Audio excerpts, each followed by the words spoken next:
Imagine being an absurdly overpowered player and losing everything in the game because of your own cat. With nothing, no status, and no dignity, he is forced to start over from zero. But fate decides to mess with him and places a legendary divine creature in his path. The detail? This supreme being behaves exactly like a spoiled and temperamental big cat. Result, our protagonist becomes the butler, premium slave, and official caretaker of the most absurd whims of this divine feline lord. This story has insane fights, unexpected humor, and an unlikely partnership. The story begins with a message saying that Butler Kim was logging into the game, while voices at the same time cry out for power to a lord. Then a weapon called the Sacred Mace is conjured, blessing the warriors who fight against evil. Our protagonist appears activating a skill called Resistance Aura, and he orders the front line to advance without fear. With that, all the warriors are enveloped by the golden aura and attack the enemy seeking its defeat. But the giant monster reacts with a powerful attack, throwing all the soldiers away. The warriors try to strike the creature's body, but the blows don't seem to have any effect. The monster then uses a giant blade covered in dark energy, ready to attack again. The protagonist, nicknamed Butler Kim, grips the sacred mace, understanding that the battle has reached its climax, and charges for a direct confrontation. Then he shouts, declaring that his group will be the first to defeat the giant Lok. Then, with a war cry, he plants his shining shield on the ground to defend himself. The monster conjures several magic circles, firing beams of energy in their direction. Using the shield, the man manages to protect himself and his companions. He shouts for the first line not to retreat, and warns that the third has 5 seconds to escape. The purple energy explodes with full force, throwing several warriors far away with the impact. Then he orders the second line to come behind him, as the boss has entered its final phase. With that, he prepares to use his ultimate skill, creating a protective barrier. But the monster doesn't wait, and already focuses another beam of dark energy to attack again. The leader warns that it's the final attack, and tells the second line to use their ultimates to finish it. His divine shield is activated, reflecting 40% of the magical damage that hits him. He then uses Sanctuary to reduce damage and God's Blessing to heal all allies. The scene shifts to the past, showing the conversation about the risky plan they would execute. The leader explains that this is where everyone fails, so they need to follow the plan strictly. The boy thinks they have reached an unprecedented phase, fully trusting the leader's shield. Then the giant monster gathers an enormous amount of energy to fire a beam. With that, the whole group prepares for the final attack, believing they will be the first to win. The monster fires its energy beam, which collides with full force against the leader's shield. But suddenly, the message that Butler Kim has logged out of the game appears, leaving his companions in shock. Without the shield to hold it, the purple beam mercilessly advances against the rest of the group. The young man panics and screams for the leader, not understanding where he went. An error window warns of a forced log out as the player is thrown back into real life. In the real world, the young man writhes in bed, still wearing the VR helmet and with a fur ball on his head. He sits up in a jump and realizes that his cat was responsible for the forced shutdown of the game. Outraged, he argues with the kitten, asking why it did that at the most crucial moment. The scream of pure frustration echoes from inside his house, scaring the neighborhood. The result was that because of the logout, the rival guild finished first, and months of effort went down the drain. The scene then shifts to a meeting, and from the atmosphere, it's clear that things are not going well. The narration explains that the game Materia became a phenomenon, being humanity's first metaverse. Since its release, people preferred to live their lives inside the game's virtual world. The game became so immersive that real life began to seem boring in comparison. That's why it became very common for people to work inside the game and return to reality only to sleep. A kind of Ready Player One vibe, saying that your profession was archer was no longer a joke. Suddenly it became a real job. With this revolution, a new elite of players emerged, dominating the global scene. The top rankers of Materia earned fortunes and achieved national hero status, and with the growth of players, specific laws were created for this new world. That's why, back in that meeting room, a lawyer cites the special law for raid groups in the gaming industry. She says that the law states that anyone who causes a raid failure can be sued for damages, and she explains that huge contents like raids required a lot of people and had high rewards. Therefore, these events became protected by real-world contracts. So it's because of this law that the 15 mercenaries are filing a lawsuit against our protagonist, demanding a large sum of money. Exactly a compensation of over 1 billion, leaving the man in total panic. In the end, he had no choice but to promise full compensation to everyone. Leaving the law office, one of his teammates calls out to him while running in his direction. The friend then asks if it's true the rumor that he sold all his equipment. Our protagonist confirms with a forced smile, explaining that he had no choice since he needed to pay the mercenaries. With tears in his eyes, he admits that he sold his precious items. Then we see the absurd value of each piece of his legendary set that was sold. The friend questions if he plans to play solo then since he now has nothing left. But instead of answering, he jokes, saying that he felt guilty for not paying attention to his cat since he became the raid leader. Then the friend holding a box says that he thinks his journey as a player is coming to an end. The protagonist, feeling guilty, bows apologetically since this was happening because of him, but the man says that now he understands the circumstances. The friend hands over a box with meta gear written on the side, saying it is a farewell gift, and asking him to stay. Kim refuses the equipment, saying that he doesn't need it anymore after everything he has done. The friend insists, telling him not to feel overwhelmed and just to accept the gift. He then gives him the box and wishes him well, saying goodbye to the former leader before leaving. Upon returning home, our protagonist announces that he has arrived. Sitting against the door, he laments, not knowing what to do now that his plans have been ruined. With tears in his eyes, he questions what he will do now. Seeing his cat Pichu with a toy in its mouth, he says that they shouldn't play like that since the cat's paw is hurt. But unable to resist, he grabs the toy and shakes it to entertain the kitten, and he starts increasing the speed little by little. Pichu stretches in several ways, showing its agility, and Kim watches with a smile.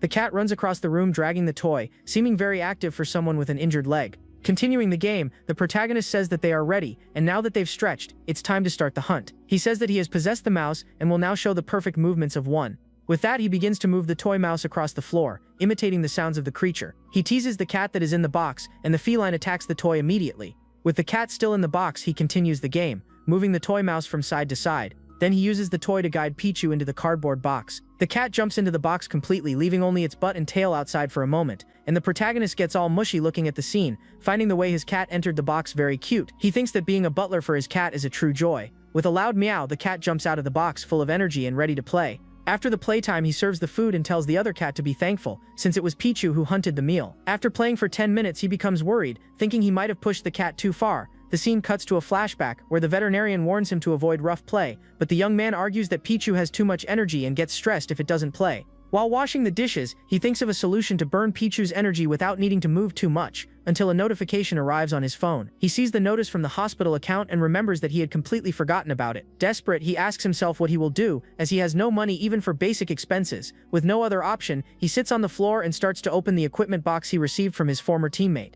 He explains to the cat that one of Materia's players retired and gave him the equipment. Jokingly, he says that the cat is guilty too and needs to apologize if it ever meets him. The young man then takes the empty box and puts it on his head like a helmet. He takes a deep breath and says that now it's easier, assuring that nothing will happen again. When a timer beeps, he is surprised, thinking that time flew by. He says goodbye to his cats Pichu and Lulu, telling them that he will be back soon. Lying down with the box on his head, probably to protect himself from Pichu, he logs into the game again as Butler Kim. The scene then shifts to a lava field, a dangerous place full of challenges. Our protagonist seems to be fishing in the lava, thinking that high risk always brings high reward. Even without equipment, he dares to fish there, which is a very reckless and desperate action. Since there was a raid there, he believes the monsters won't respawn, but his memory of what he might find there is from 6 years ago. With so many updates in the game, he feels tense not knowing how much things have changed. But luckily for him, a fish bites the bait and he celebrates the success. With a smile, he realizes that his golden fishing spot is still active. He calculates that if he catches 50 lava trouts, he will be able to pay all his debts. While fishing, he reflects that it's been a long time since he spent time like this alone. He lost everything he built, but surprisingly, now he feels at peace. His eyes begin to tear up, and he wonders if something got in them. Suddenly, something pulls the line hard, and it doesn't take long for him to realize that it's the Phoenix, the monster that had been destroyed in the raid, being reborn. Then, a giant energy portal opens in the sky, indicating that something big is coming.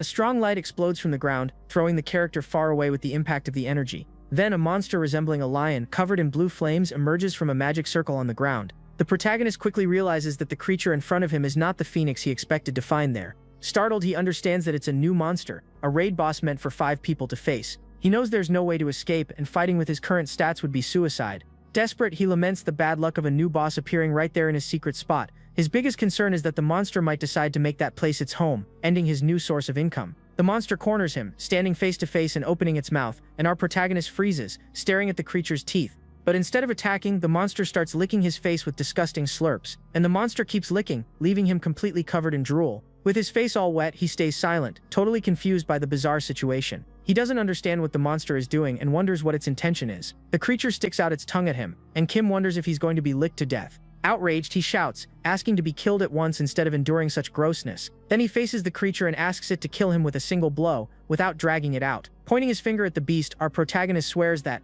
although he's weak now, one day he will return to defeat it. The giant monster leans toward him, seeming to react to his vow of revenge, but then instead of attacking, the creature lets out a meow, leaving the young man completely confused. He doesn't understand anything, soaked in drool with a huge question mark expression on his face. Again, the creature meows, confirming that the sound he heard wasn't his imagination. His confusion only grows, since the whole situation makes no sense to him. He thinks for a moment and concludes that he heard right. It was a meow with a deep and hoarse tone. Only then does he realize that it's a cat-themed monster, finding the design quite original. Suddenly a light bulb turns on in his head, and he gets a brilliant idea to escape. He looks at his fishing rod and then at the monster, connecting the dots. It's a cat. The creature shows its claws, and he thinks he can use the bait to distract it and run away. Desperate, he offers the fish he caught as a snack, doubting that the trick will work. With nothing to lose, he shouts and throws the bait with the rod as far as he can. The beast runs after the fish, and he starts playing, making the monster chase it. He's shocked to see his crazy plan working, with the creature acting just like a cat. The monster lunges at the fish with full force, showing its sharp claws, but he pulls the rod back and says that he won't give it up so easily, making the creature miss the catch.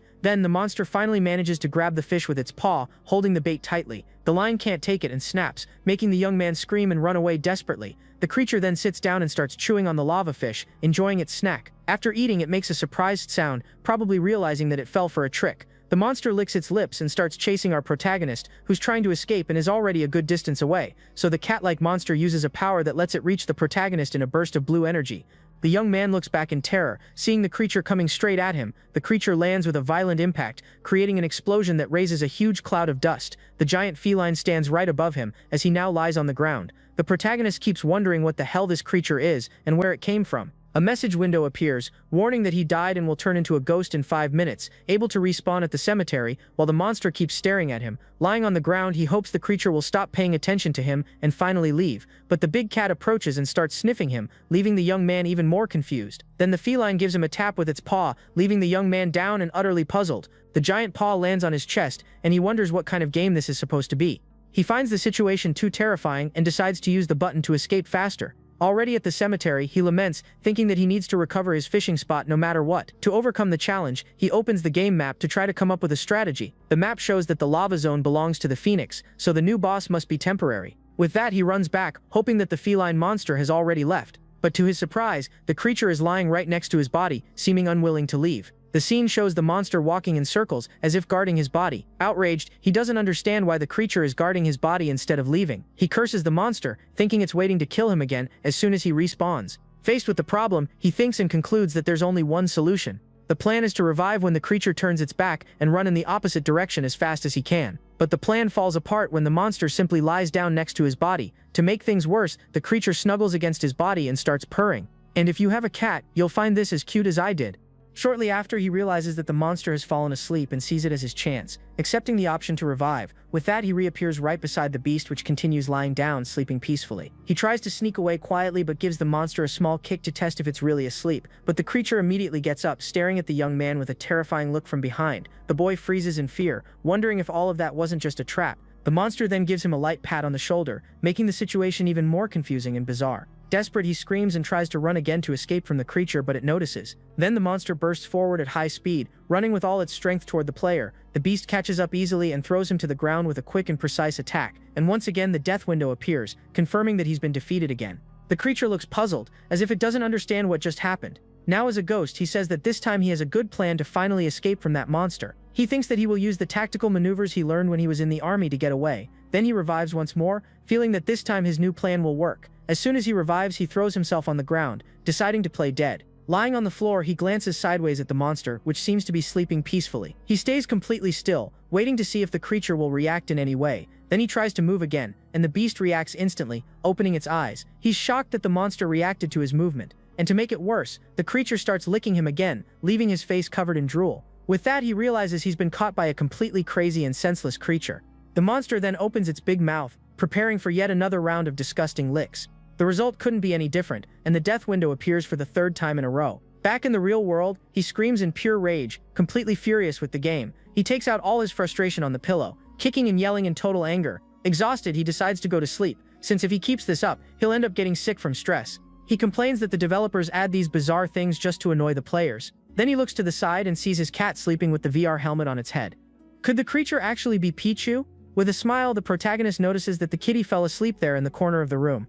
Then he approaches the cat and complains that it never uses the little house he bought for it. Suddenly, Kim becomes thoughtful, wondering why he's having such a strange feeling. Then he opens his eyes wide as he realizes something very bizarre and unlikely. He remembers that the monster's scar is identical to the little mark on Pichu's forehead. The young man stays silent for a moment, trying to process that crazy coincidence. But he laughs at his own idea, thinking that this theory makes no logical sense at all. He convinces himself it's just a coincidence, since a cat couldn't log into a game, right? The next day, he reappears in the game, hoping that the creature has finally disappeared for good. He looks around and celebrates in relief, thinking that the creature really left. But as Kim starts walking, he feels a presence and freezes with a look of panic. Out of nowhere, the monster lands right in front of him, proving it was still there, just waiting for him. The creature then gets very close and lets out a meow, as if saying, "Hi, fed up." Kim gives up on fishing and curses the whole world in anger. The creature walks around him, but the young man seems to have made an important decision. Then the giant monster starts stretching just like a real cat would, and to top it off, the creature turns around and lifts its butt right in his face, leaving him shocked. He's left speechless, stunned by the sight of the monster's butt in his face.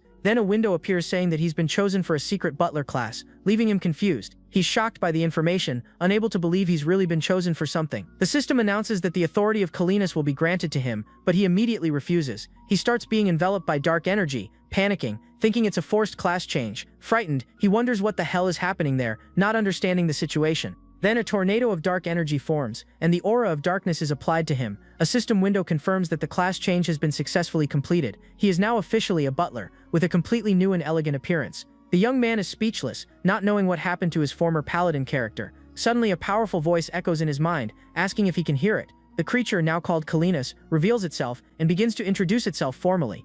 But he gets annoyed by the creature's pompous attitude, thinking it looks like a ridiculous snob.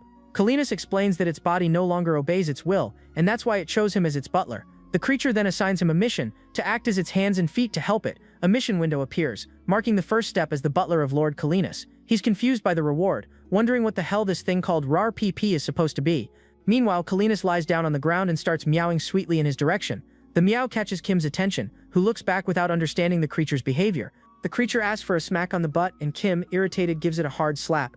He freaks out with rage at the situation, but Kenus says he can undo everything if Kim wants. With that, Kim decides to check the profession and opens the information window to analyze it better. He reads the duties and realizes that the class is more of a cat butler than a normal butler. The skills window appears, showing that he can create treats and capture monsters.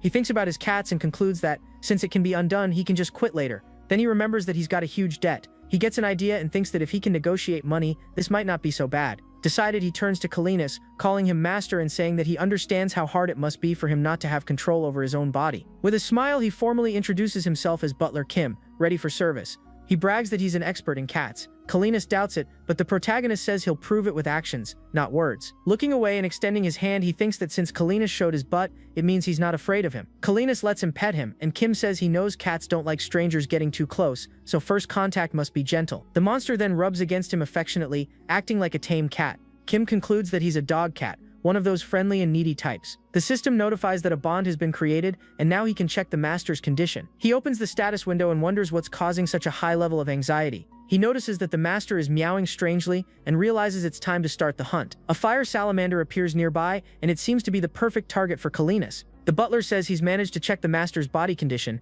and Kenus, curious, asks him to explain. The protagonist explains that the master is in a state of heightened anxiety and asks why. The suspicion is that it's due to the unfamiliar environment, which makes cats anxious. Kenus says that anxiety is the emotion of the weak and that he'll turn the world into his territory. The salamander senses the threatening presence and freezes in fear, unable to move even a centimeter. With that, Kenus charges forward and strikes the small fire monster with precision. Suddenly, the master's stress level rises, and the butler realizes that something's wrong. Then an explosion occurs on the ground, raising a massive cloud of dust and debris. Kenus glares furiously, realizing that the salamander somehow escaped, leaving only its tail behind. He starts poking the ground with his paw, not understanding how his prey simply vanished. His stress level spikes, and Kenus roars in anger upon seeing the creature flee. At that moment, the butler runs at full speed to fix his new master's problem and try to reduce his stress. He then uses his skill Capture, aiming at the fleeing fire monster. A giant trap opens on the ground, and the system confirms the salamander's capture. The scene changes, and a bluish wall appears out of nowhere, creating a different environment.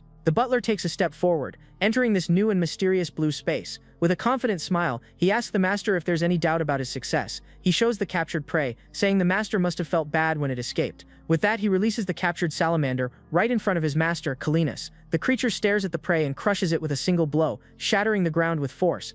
He asks how the service was, and the master's mood improves, reducing his stress. Kenus feels more at ease and tosses the prey into the air, leaving the butler satisfied. He proposes to start negotiations and immediately says he needs money to support his family. Kenus is shocked, unable to believe the idea of a butler with fixed working hours. The creature then questions whether he plans to live elsewhere, instead of staying by his side all the time. With a confident smile, the butler confirms that's exactly his plan. But then Kenus reveals that he has no money at all, leaving the butler in total panic. He suggests keeping the hunting loot as payment, but Kenus complains about his tone. Then the master accepts the deal and says he can define the compensation as he wishes. He accepts, relieved to have a way to survive without having to fish lava trout. He takes the loot and realizes that this pays much more, and is far safer than fishing. With a victorious smile, he understands that even when everything seems lost, there's always a way out. The monster turns and walks away, making the butler think he's lost interest. He then confirms that the creature is just a giant cat and prepares for the final step of his plan. With that, he activates the treat-making skill, focusing energy into his hands. The skill finishes, and a plate of grilled salamander with salt is completed successfully. The system then asks if he wants to notify the master that the treat is ready. He wonders what happens if he does, and presses yes to find out. Then Catastrophe appears out of nowhere, drawn by the smell of the treat the butler prepared. He realizes that the skill is meant to summon the master, who would otherwise just wander around. Catastrophe tastes the food and widens his eyes, shocked by the delicious flavor. He never imagined it could taste like that, and begins devouring everything quickly. With the plate clean, the master licks his lips and already asks for more, wanting to know if there's any left. The butler responds cheerfully that there is, and Catastrophe curls up, looking like a small kitten. With that, the skill use in the first part of the tutorial are completed successfully. He begins collecting the salamander's items, earning meat and 14 gold from it. Kim then orders the system to collect all the items. The window confirms that he obtained the creature's meat and another 14 gold and silver. After eating, Catastrophe runs off again, exploring the territory with speed. The butler kneels, feeling that finally things are starting to go right. With a confident smile, he notices that a bunch of monsters has started respawning there. Catastrophe then charges toward another salamander, ready to hunt again with his butler. He realizes that every time the master hunts, his wallet gets fatter and fatter. Kim thinks that the best part is that he doesn't even have to lift a finger for it to happen. With a smile, he gets ready to collect the items, savoring the taste of automatic hunting. Catastrophe in small form brings several creatures to him, and he happily thanks the master. Catastrophe says he seems to enjoy the rewards, and he promises to do his best. Then the treat-making skill finishes, and he immediately begins preparing the food. He then calls Catastrophe, who is sitting and waiting, to come eat the snack. After that, the butler decides to check his missions to see what he needs to do. The window for the second part of the tutorial appears on the screen, and he accepts the mission immediately. The new mission is to go to the nearest village, which seems like a very simple task. He thinks it would be an easy quest under other circumstances, but now there's a problem. And that problem is Catastrophe lying there. Kim then wonders how he's going to move that giant cat. He remembers that the creature would get stressed if it left its territory, which complicates everything. Suddenly some strange bubbles begin to form in the lava, and Catastrophe, being the curious cat he is, tries to put his paw in. Seeing that, the butler tells the master that he's come up with a plan, and Catastrophe tells him to speak. The butler suggests going to the village to gather information about the master's summoning. Catastrophe agrees with the idea, and Kim feels a bit embarrassed since it sounds like it was his idea. But the master reminds him that his body is restricted to the cat's territory and cannot leave. Kim reminds him that the territory expands a little every time he defeats a monster. With that, he explains that they need to defeat the phoenix so they can move freely. Catastrophe understands but asks what kind of creature this phoenix is and if it's strong. The butler explains that the phoenix is an immortal bird that revives even stronger each time. The creature becomes interested in the challenge but boasts that it will bow before his power. He explains that the phoenix emits flames and that the master's cat body will run away. Catastrophe panics at the idea of fire and starts running and rolling on the ground in fear. The master admits that he feels fear of fire, even knowing it's just a reaction of the body. He then picks up a lava trout and tells Catastrophe to eat it, saying it's to overcome the fear. The butler says that fear can be overcome by diving into the lava, leaving Catastrophe shocked. With a smile, Kim confirms the plan and asks if there's a more effective way than that. The master doubts that his body can withstand it, but Kim explains that boss monsters have high resistance. With a shout, he throws the rod with the bait into the lava, hoping the master will jump after it. The bait falls into the lava, but to the butler's surprise, Catastrophe doesn't even move to grab it. The master says that the fish no longer attracts him, leaving Kim shocked that he's already tired of it. Catastrophe says it's interesting, but not enough to make him jump into the hot lava. Seeing that plan A failed, the butler decides it's time to switch to plan B. He then begins casting a return spell to get out of that dangerous area.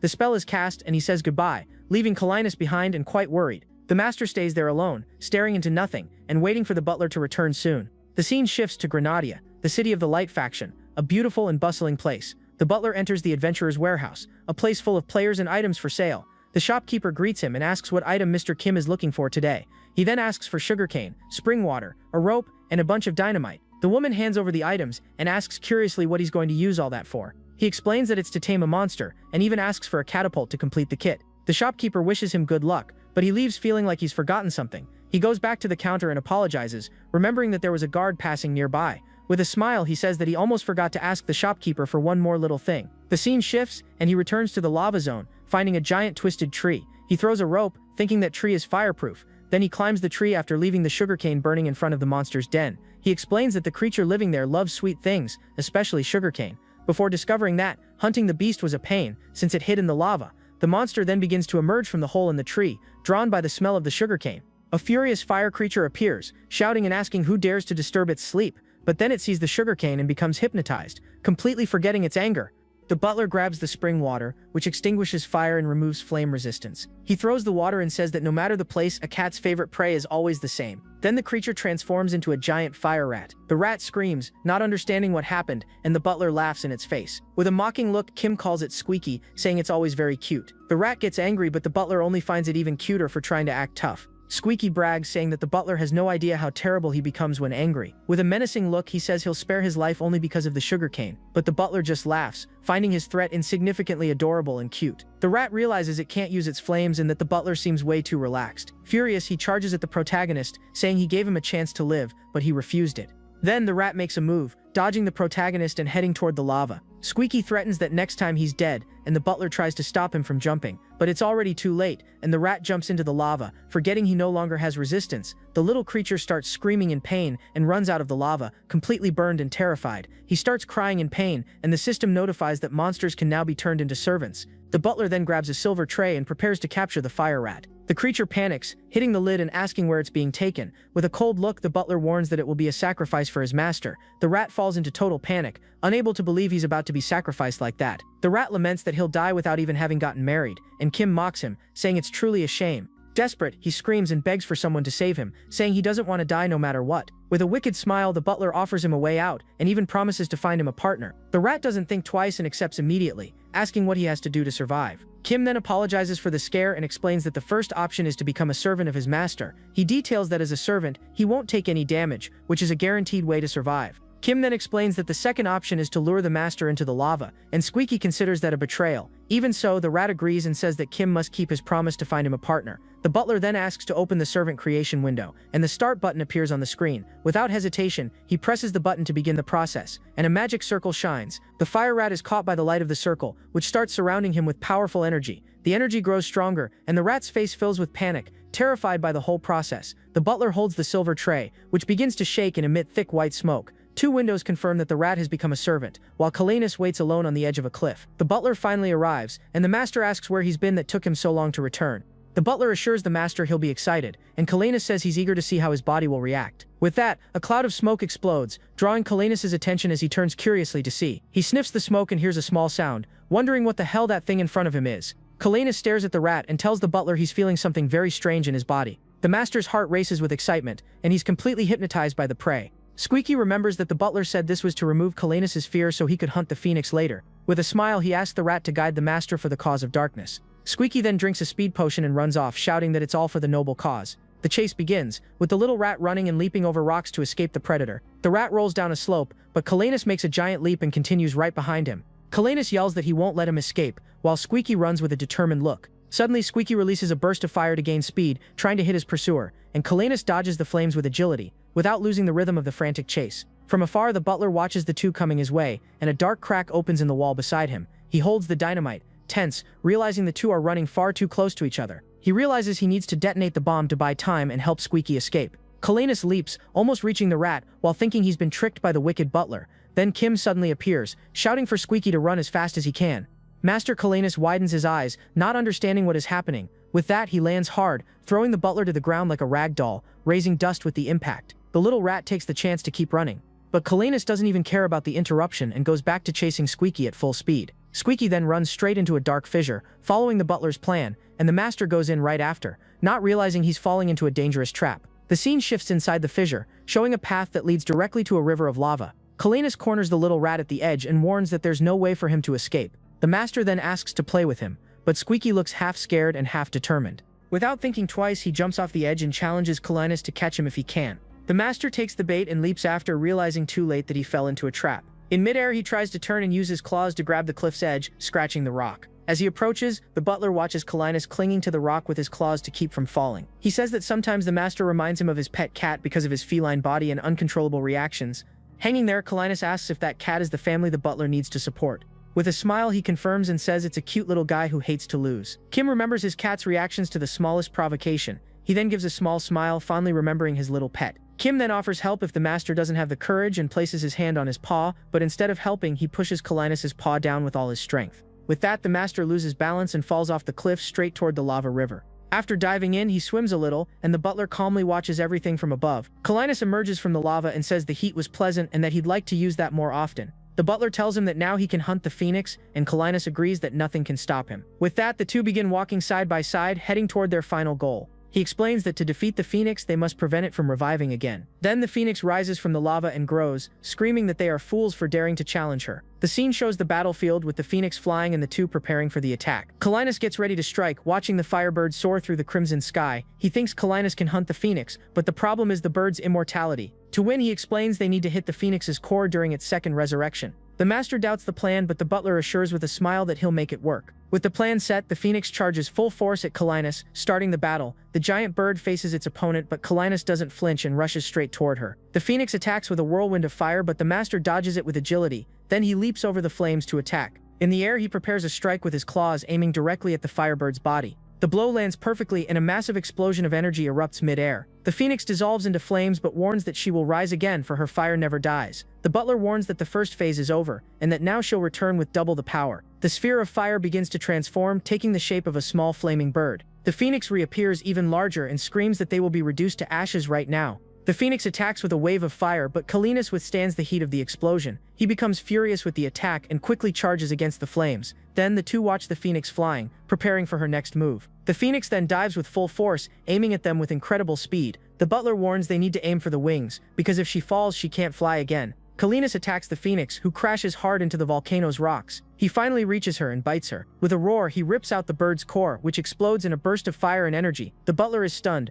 unable to believe the master ripped out the core mid-air. The phoenix screams that he's a fool, for her body will burn everything, but Catastrophe crushes her. With that, the phoenix's core flies toward the top of the volcano, ready to revive. He calls Squeaky and orders him to lure the master toward the cliff once more. With that, he prepares, warning that the real challenge begins now. The scene shifts to the past, where the leader shouted for everyone to attack the core without fear. Several magic attacks strike the volcano, causing a massive explosion at the site. He explains that the plan involves the volcano's eruption, which is why he came up with a strategy to hit the core. Catastrophe lands hard on the ground, and an explosion happens right in front of him. With that, he starts chasing Squeaky, who runs to lure him to the right spot. The two lock eyes for a moment, and the chase grows even more intense and frantic. The little rat then uses Catastroph's attack as a ramp, sliding with great style. He keeps running at full speed, with the master right behind him, giving no rest. Catastrophe follows him closely, jumping between the rocks to avoid losing sight of him along the way. The master makes a powerful leap, throwing Squeaky far away with the impact of his strength. The little rat lands near the cliff, while Catastrophe watches everything from above. A system window then appears, asking him to choose where to place the catapult.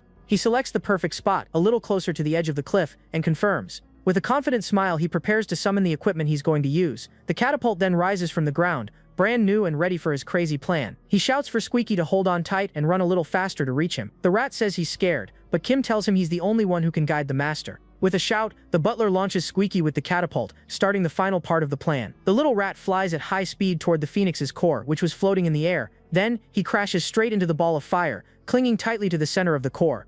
Catastrophe charges forward at that exact moment, ready to strike the core with his sharp claws. The scene shows Kim explaining that as a servant, the rat wouldn't take any damage from the master's attacks. Squeaky looks suspicious and asks if the butler isn't lying to him again. With that, Catastrophe hits the core with a powerful blow, causing a massive explosion. The butler celebrates the success of the plan, and several system windows confirm their victory. The rat wakes up on a tray and thinks he's gone to heaven, while the butler jokes about charging a service fee. Kim then mocks Squeaky, asking if he really thought he'd go to heaven after dying. Squeaky tells the butler that it was a good strategy, while Catastrophe approaches them. With a shout, he congratulates the master for becoming the new ruler of the lava zone. The scene then shows the master's new territory, which now includes an ancient and imposing temple. They walk toward the temple, where a light awaits them inside. It was a glowing treasure chest, probably the reward for their victory. He approaches the chest, thinking the reward for breaking the record must be good. With a confident smile, he gets ready to open it, anxious to see what's inside. But upon opening the lid, his eyes widen, completely shocked by what he sees. An incredible sword emerges from the chest, and he can't believe such an amazing item dropped for him.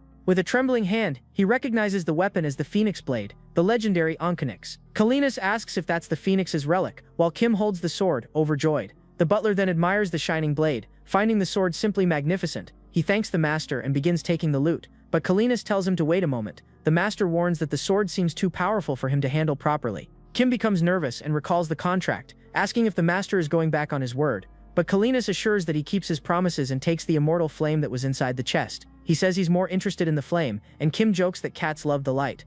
Then Catastrophe allows him to take the items, and the butler gets ready with the sword in hand. Relieved, he opens his inventory to store everything quickly before the master changes his mind. The window confirms the items, and he thinks that maybe he can recover financially with this money. Suddenly, Kalina starts panting and asks the butler why that's happening to him. Kim realizes the problem and understands that the master feels betrayed for losing the loot. He apologizes and explains that the master feels that way because the items went into his inventory. Furious, Kalina says he wants to punch him in the face, but Kim asks for a moment to fix it. He then takes out a glowing green ball from his inventory to try to calm his master down. Kalinas approaches curiously, and the butler explains that it's a catnip ball, saying it's something cats love. He's not sure if it'll work, but the master is already rubbing against the ball and starts meowing. Kalinas rolls on the ground, meowing and rubbing against the catnip ball, completely hypnotized. Kim feels relieved to see that the master has calmed down, enjoying the pleasant effect of the item. He explains that he got the ball as a bonus when buying a cat costume in an old event. The scene shows several players wearing cat costumes, enjoying the scent of the catnip candle. Back in the present, the master licks the ball, and Kim is surprised that the trick worked. He then says he wants to repay the master's generosity and asks him to wait. With the master's permission, he opens the auction house menu to look for an item. He starts searching for recipes that use meat or fish as the main ingredient. He scrolls through the list of recipes, looking for something he can cook for his master. Then he realizes that there are barely any recipes for his level, and decides to check his proficiency. The system informs that he's an apprentice, but can use his points to become an expert chef. With a smile, he considers the possibility of becoming an advanced expert chef all at once. The scene shifts to the past, showing all the sacrifices he made to save money in the beginning. Excited, he celebrates the idea of finally being able to cook delicious dishes for his master, but the cost is very high, and he sees it's a heavy investment to make a good impression. To get the money, he decides to check the latest price of the Aniclimax sword in the auction house. The window shows that it was worth a lot, and despite being old, its rarity makes it quite valuable. With no time to waste, he decides to list it for 14,000 gold, even though he thinks it's worth more. The sword sells instantly, and he laments the waste, thinking he could have asked for a higher price. With the money in hand, he confirms the research and spends almost everything to level up his cooking. A light surrounds him, and the system confirms that he has become an advanced expert chef. Kalinas asks what he was doing, and the butler explains that he was researching cooking for him. With his new proficiency, he opens the menu and sees that he now has many more dish options. He analyzes the recipes, wondering which one would be the best choice for his master. Thinking it through, he decides that fish is the safest option and begins preparing the dish. Without worrying about the cost, he buys the largest and freshest fish he can find in the auction. With that, he also acquires all the seasonings and tools necessary for the recipe. The system explains that the preparation is risky, but he starts cutting and seasoning the fish. He then places everything in a giant pot and begins cooking the dish carefully. With a golden glow, the infernal tail stew is finally ready to serve. He tells the master that the food is ready, and Kalinas praises the delicious smell he's sensing. The master then plunges his head into the pot and starts devouring the fish tail eagerly. Kim becomes worried, wondering if the master didn't like the dish since he started with the tail. But Kalinas tastes a strong, spicy flavor, his tongue tingling from the seasoning. Slowly, he swallows and feels a sweet flavor spreading through his mouth. With a sigh of satisfaction, the master finally says that the dish was delicious. Curious about the taste, the butler wonders how it is and grabs a piece to try. He starts drooling just from looking, finding the fish meat quite juicy. He takes a bite and stays silent for a moment, savoring the dish's flavor.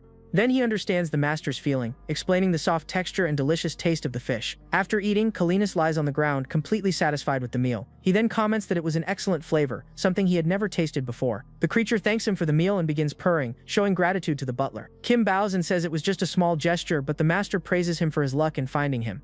He feels happy with the master's satisfaction and promises to work even harder. The scene shifts to the two of them in a forest. Walking beside the master, he thinks about how strange and unusual this whole situation is. Kalinas thinks all of it must be some kind of configuration created for the event mission. Kim remembers his cat Pichu, and Kalinas says he's bored and asks what kind of place they're heading to. The master complains that the scenery is repetitive and asks how much longer until they arrive. Kalinas then asks if they're lost, and the butler admits it shyly but promises to fix it. He then asks the master to tell him what he knows so he can search for clues in the village. The scene shifts to the past, and Kalinas reveals that he was once an emperor who unified 3 kingdoms. Kalinas reveals that he learned to erase his body and store his power in the heart of darkness. He explains that he heard the voices of his descendants in despair while he slept in the darkness. With the desire to save the darkness, he returned to this land through a portal of light. Then the creature says the first thing he saw was the butler standing right in front of him. Back in the present, the master says that's all he can remember for now. Kim then asks if the kingdoms were Kalevalon, Grark, and Noctin, and the master confirms. He thinks that in the game there are the nations of trolls, dwarves, and finally the feared vampires. He grows thoughtful, remembering that the unification of those kingdoms happened 1,000 years ago. Then the butler wonders if it's luck or bad luck to be serving such an ancient emperor. He then starts making small noises, and Kalinas asks what he's doing with his mouth. Kim grabs his paw, but the master complains about the humiliation and tells him not to touch him without permission.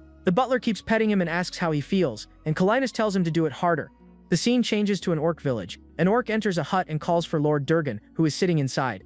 Durgan notices that Lord Jagra seems worried, so he asks what's wrong with him. The old orc explains in fear that the phoenix's energy has completely vanished from the area. the Lord thinks it will revive, but the orc insists that this time the extinction is complete. Durgan stands up in shock, and the Old One warns that the monster must have realized it too. A female orc rises, worried, saying they need to come up with a plan quickly. Suddenly the Lord's wife says that Riley went out hunting and still hasn't returned home. The scene shifts, and all the orcs gather outside, looking toward the mountain. Durgan becomes worried upon seeing smoke in the middle of the forest. It turns out the smoke was being caused by the protagonist when he summoned Squeaky. Kim wants to use the rat to cheer up the master, but Squeaky stands still, unwilling to cooperate. But the rat is irritated since the butler keeps asking for things but never fulfills his own promises. He tries to flatter Squeaky, but the rat revolts against his fake kindness. Squeaky then jumps onto his face, punching him furiously in protest. At that moment it's revealed that someone is watching them from nearby. Soon, the hooded figure gets ready to attack with a dagger. Unaware of the danger, they continue their conversation. With tears in his eyes, the little rat shouts that the butler doesn't know what real fear is. Kim apologizes but says they need to leave before sunset, just as a shadow appears behind him. Squeaky screams desperately, warning that someone is right behind the butler. The enemy attacks, but Kim dodges at the last second, and Kalinas notices the imminent danger. Kalinas asks where the creature went, and if the butler is alright while facing the attacker. The enemy lunges and strikes Kalinas with a quick blow, but the blade has no effect. The enemy stops, realizing he won't be able to defeat them. Then he hides in the bushes, camouflaging himself, and starts running through the forest with agility. He gets distracted when Kalinas leaps into the air, heading straight toward him. Out of nowhere, the butler grabs his hand, and Kalinas stomps on both of them in irritation. Kalinas finally finds the goblin, and the butler excitedly celebrates, thinking they found an orc. The small orc panics and begs desperately for them to spare her life. The scene changes, and the goblin wakes up as a voice shouts that she's finally opened her eyes. With a smile, Kim tries to calm her, assuring that they're not actually bad people. He explains that they were lost and asks her to guide them to the nearest village. But in truth, they had tied her up and hung her upside down over a cauldron. By late afternoon, the goblin leads the two through the forest toward her village. The butler then calls her by name, Laylee, and the little goblin answers promptly. He asks if she felt afraid when she first saw the master in the forest. She confirms that she was scared, but he doesn't understand why she attacked instead of running away. The three stop for a moment, and the goblin looks embarrassed by the butler's question. Laylee explains that to become a warrior, she needed to hunt a big monster for her father. Kim is shocked by the girl's audacity, thinking she's far too reckless for her age. She says she just wanted to show her father that she was ready to become a warrior. With a sad look, she admits she still has a long way to go, and that her father was right about her. He assures Laylee that she's strong and that her ambush would have worked on a normal monster. The girl is surprised and asks if that's true, since her opponent was the mighty Lord Kalinas. With a confident smile, the butler guarantees that she can fully trust his word. He explains that she's a champion monster, with the perfect combination of stealth and attack. Laylee looks confused, not knowing what that means, and Kim deflects, unsure how to explain it. Finally, they see the village lights, and the butler feels relieved they've arrived. He says he's glad they got there before dark since he'd have to log off soon. Suddenly, an orc runs toward them, shouting Laylee's name in desperation. The little girl waves and shouts "Mom," but wonders why everyone is standing outside. A giant orc then slams his axe on the ground and orders them to stop where they are. Laylee tries to calm her father, but he tells her to come closer and threatens the two strangers. She offers to try persuading them, and the butler agrees, leaving it to her. With that, the three walk slowly toward the group of orcs waiting for them. Laylee's mother grabs her, asking if she's alright, but the girl doesn't understand, asking what's wrong. Then her mother smacks her on the head for going alone to the mountain, and Kim realizes the persuasion failed. The orcs tell them to leave, and the butler says he'll look for another path. He wonders if it'd be better to try convincing them or simply make them submit by force. With a smile, he approaches the master and says he's already decided what to do. Kim then turns to the orcs and asks how they dare bare their teeth at him like that. With a fiery speech, he declares that his master is the true king and demands respect. The elder orc doubts the story but asks him to prove that he's truly the Lord of Darkness. Squeaky then steps forward and announces that they just defeated the Phoenix, guardian of the lava. The elder is shocked, unable to believe the Phoenix was really defeated by them.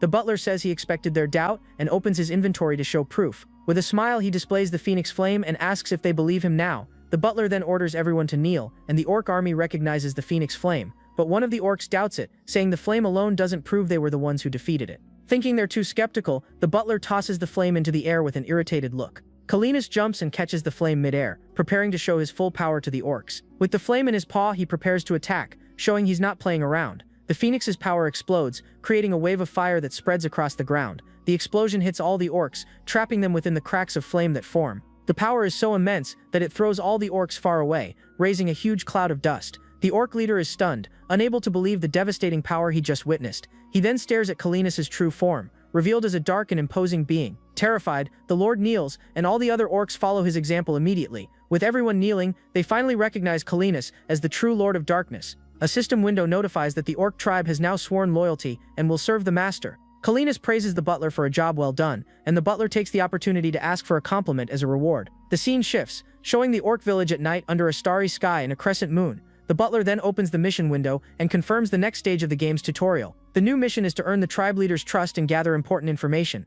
Suddenly, Kenus complains that he feels uncomfortable there and wants to leave soon. The scene shows an aerial view of the village, which seems to be located in a very isolated place. The butler notices that the village is poorly protected, with a weak fence and little guard presence. He explains that the source of the discomfort is the old garrison, and Kenus orders him to fix it. The butler says he's logging off work and asks the master to hold on for just one night. Kenus complains that it's obvious he's happy to leave, but Kim says everything is already prepared. He then says goodbye, promising to confirm the lodging once more before going. The scene changes to a simple hut made of straw and wood. Inside, Layli tells her father that she's gotten stronger, strong enough to defeat warriors. Her father explains that the village is in danger and asks her to wait while he takes care of everything, but the girl accuses him of avoiding her, and the father sighs, unsure what to say to his daughter. Layli then stands up and says she wants to join the war, asking for her father's permission, but he cuts her off and says that's enough. While she insists that she's ready to fight, the father turns his back and reminds her of his rule, leaving the girl frustrated. He then says firmly that a woman cannot become a warrior in their tribe. The butler, who's been listening, understands that Layli can't join the war because of that rule. She begs her father, but he doesn't give in, and Kim just observes the scene in silence. The lord then goes to his room and sits on the bed, looking very sad about the situation. Suddenly, Durgan hears a knock at the door, which makes him a little confused and alert. The butler enters the hut and asks if the place for his master to rest is ready. With that, the orc leader says his wife took care of everything and invites Kim to check. On the way, he takes the chance to apologize, explaining that his daughter went missing and he wasn't himself. Kim smiles and says he understands, assuring that the master won't hold a grudge either. With a serious expression, he asks Durgan to tell him more about the current situation of the village. The tribe leader agrees to explain everything as they walk together through the night. He begins by saying that the phoenix was the ruler of the area, keeping the other monsters in check, but now that Kenus has gotten rid of her, the village has ended up in a very dangerous situation for everyone. Kim is surprised and apologizes, saying he didn't mean to cause trouble with the master's hunt. Durgan reveals that the problem is a giant serpent they couldn't kill before, and now they've become the prey. He explains that when morning comes, the creature will attack the village, and the battle will cause massive destruction. Seeing an opportunity, the butler offers to help, asking what the tribe needs for defense. But Durgan hesitates, wanting to know if Kenus is the kind of lord who truly protects his subjects. Kim praises the leader and his thoughts, saying he's putting his tribe's safety above all else, which makes him a good chief. With a smile, he assures that if the serpent is weaker than the phoenix, the master will handle it easily. The orc leader grows hopeful and asks if they'd really do that for his tribe. Kim reassures him, saying the master will protect the village, which will earn their trust. Durgan thanks him deeply, but his wife arrives, interrupting their conversation. She explains that since Lord Kenus is huge, they prepared a place for him outside. The butler is shocked by the idea of an outdoor room, but the woman asks him to follow her. With a serious expression, he thinks this is bad, already imagining the master's reaction. The orc woman shows him a simple tent with furs on the ground and asks what he thinks, but he becomes stressed, knowing that cats only feel safe in enclosed spaces. Then, a tutorial window appears, notifying that he can use his points to improve the base. He realizes he needs to use his RPP points to make the master more comfortable in the village. With a smile, he notes that the tutorial always helps him and opens the upgrade menu. Kim then turns and thanks the orc woman for preparing the room for his master, but he warns that the master wouldn't feel comfortable and asks permission to make some improvements. She agrees, saying she'd greatly appreciate his help. A system window asks him to select what he wants to improve, and he chooses the tent. Seeing the customization option, he gets excited and decides he needs to do it right now. The system warns that the cost might increase, and he remembers he earned points by pleasing the master. Thinking it through, he concludes that it's worth investing his points to make everything perfect. With a confident smile, he presses the button, already knowing exactly what the master would like. The window asks him to describe the new room, and he starts thinking about the details of the project. Kim finishes designing the master's room on the screen and wonders if it will be enough. Then he presses the start button, ready to begin constructing the new residence. With glowing hands, the butler casts the spell, activating his creation skill. The system notifies that the upgrade has started and that 57 RPP will be used in the process. A strong blue light bursts out, beginning to raise the giant structure in the middle of the orc village. The stone tower, resembling a cat scratching post, rises majestically in the area. Kim and the orcs are stunned, unable to believe the miracle that just happened before their eyes. At that moment, Kenus arrives and asks if that's his room. As soon as they see him, the orcs bow deeply. The master looks at the tower with curiosity, his eyes fixed on the new structure. With a leap, he runs up the tower, climbing it like a real cat would. At the top, Kenus settles in and says he really likes his new and amazing room. With another jump, he descends the tower gracefully, landing easily on the ground again. Kim informs the orcs that the master liked it, and Durgan's wife praises the butler's excellent work. Durgan says he's relieved and tells Kenus to call him if he ever feels uncomfortable again. Kenus then lies down on the bear pelts, looking quite relaxed in his new space. Inside the room, the master yawns, and the butler appears at the door to talk to him. The master asks if he gathered any information, and Kim reports that a giant serpent is coming. He explains that they need to defeat it, since the orcs still don't fully trust the master. Kenus asks if the serpent is strong, but the butler assures him it will be easy for the master. The master compliments him for the room, and the system rewards Kim with more service points. Then Squeaky panics when he hears about the serpent and asks if he'll have to fight again. The butler asks for Squeaky's help, but the little rat immediately refuses, shouting that he won't do it. Kim says it's fine since he already has another plan, leaving Squeaky completely confused. He says goodbye to the master and wishes him a good night as Kenus gets ready to sleep. With that, a system message appears, notifying that Butler Kim has finally logged off from the game. Back in the real world, he removes the VR helmet and takes a deep breath, relieved after the gaming session. He remembers the adventures and thinks it's been a while since he had that much fun, wondering what's going on with him. Then a meow draws his attention and he sees his other cat Lulu right beside him. He calls her by name and finds it strange since she doesn't usually meow that much and seems worried about something. Seeing the untouched food, he realizes Pichu didn't eat and finds the cat sleeping on the couch. Concerned about how long he's been sleeping, the young man decides to check his temperature to see if something's wrong. He sees there's no fever but still finds it strange that the cat doesn't look well even without symptoms. So he carefully picks Pichu up in his arms, but the cat remains completely limp. He tries to wake the cat, who only opens his mouth wide and lets out a long yawn.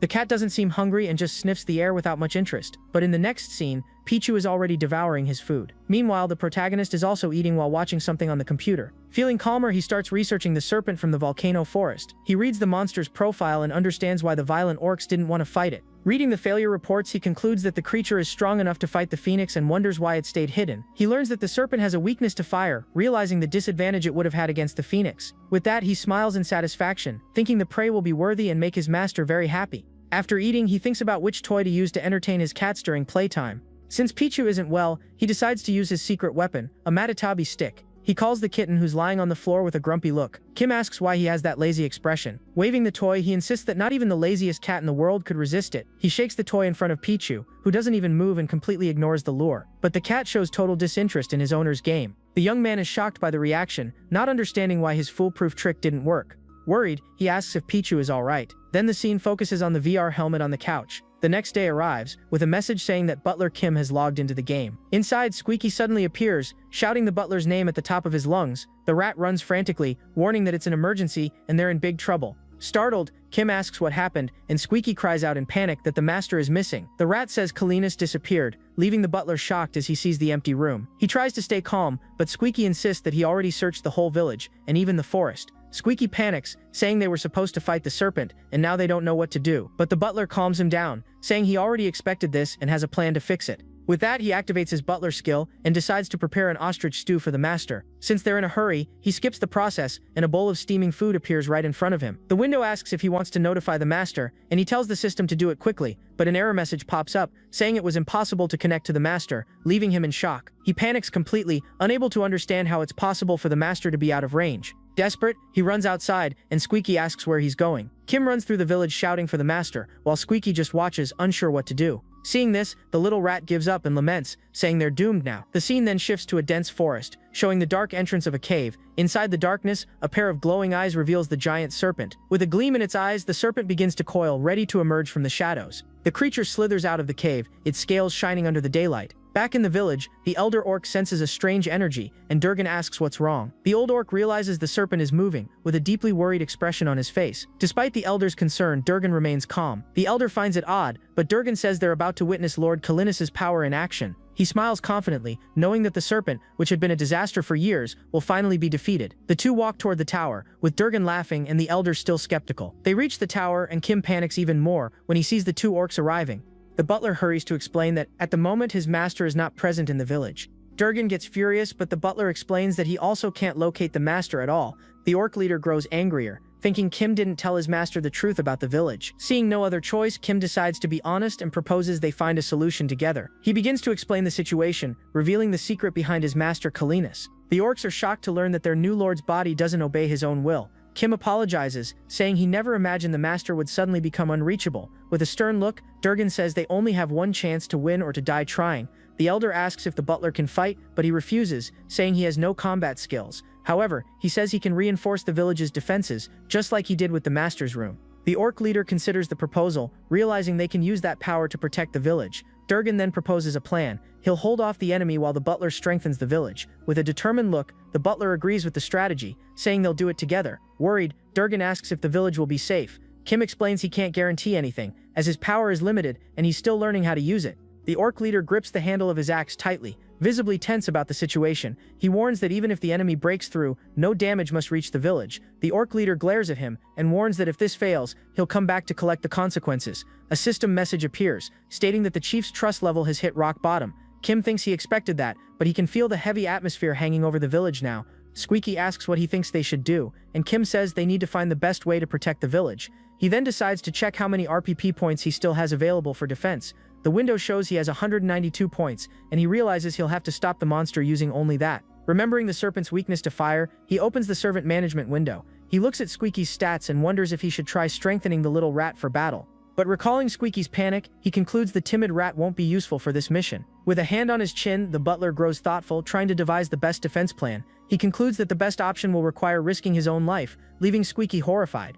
Then he turns and asks to be buried in a sunny place, sending Squeaky into a panic. Just then a stone projectile strikes a wooden post hard, catching everyone's attention. Kim looks and sees Laylee training, throwing stones with a kind of slingshot. Another stone hits the target dead center, showing the young orc's impressive accuracy.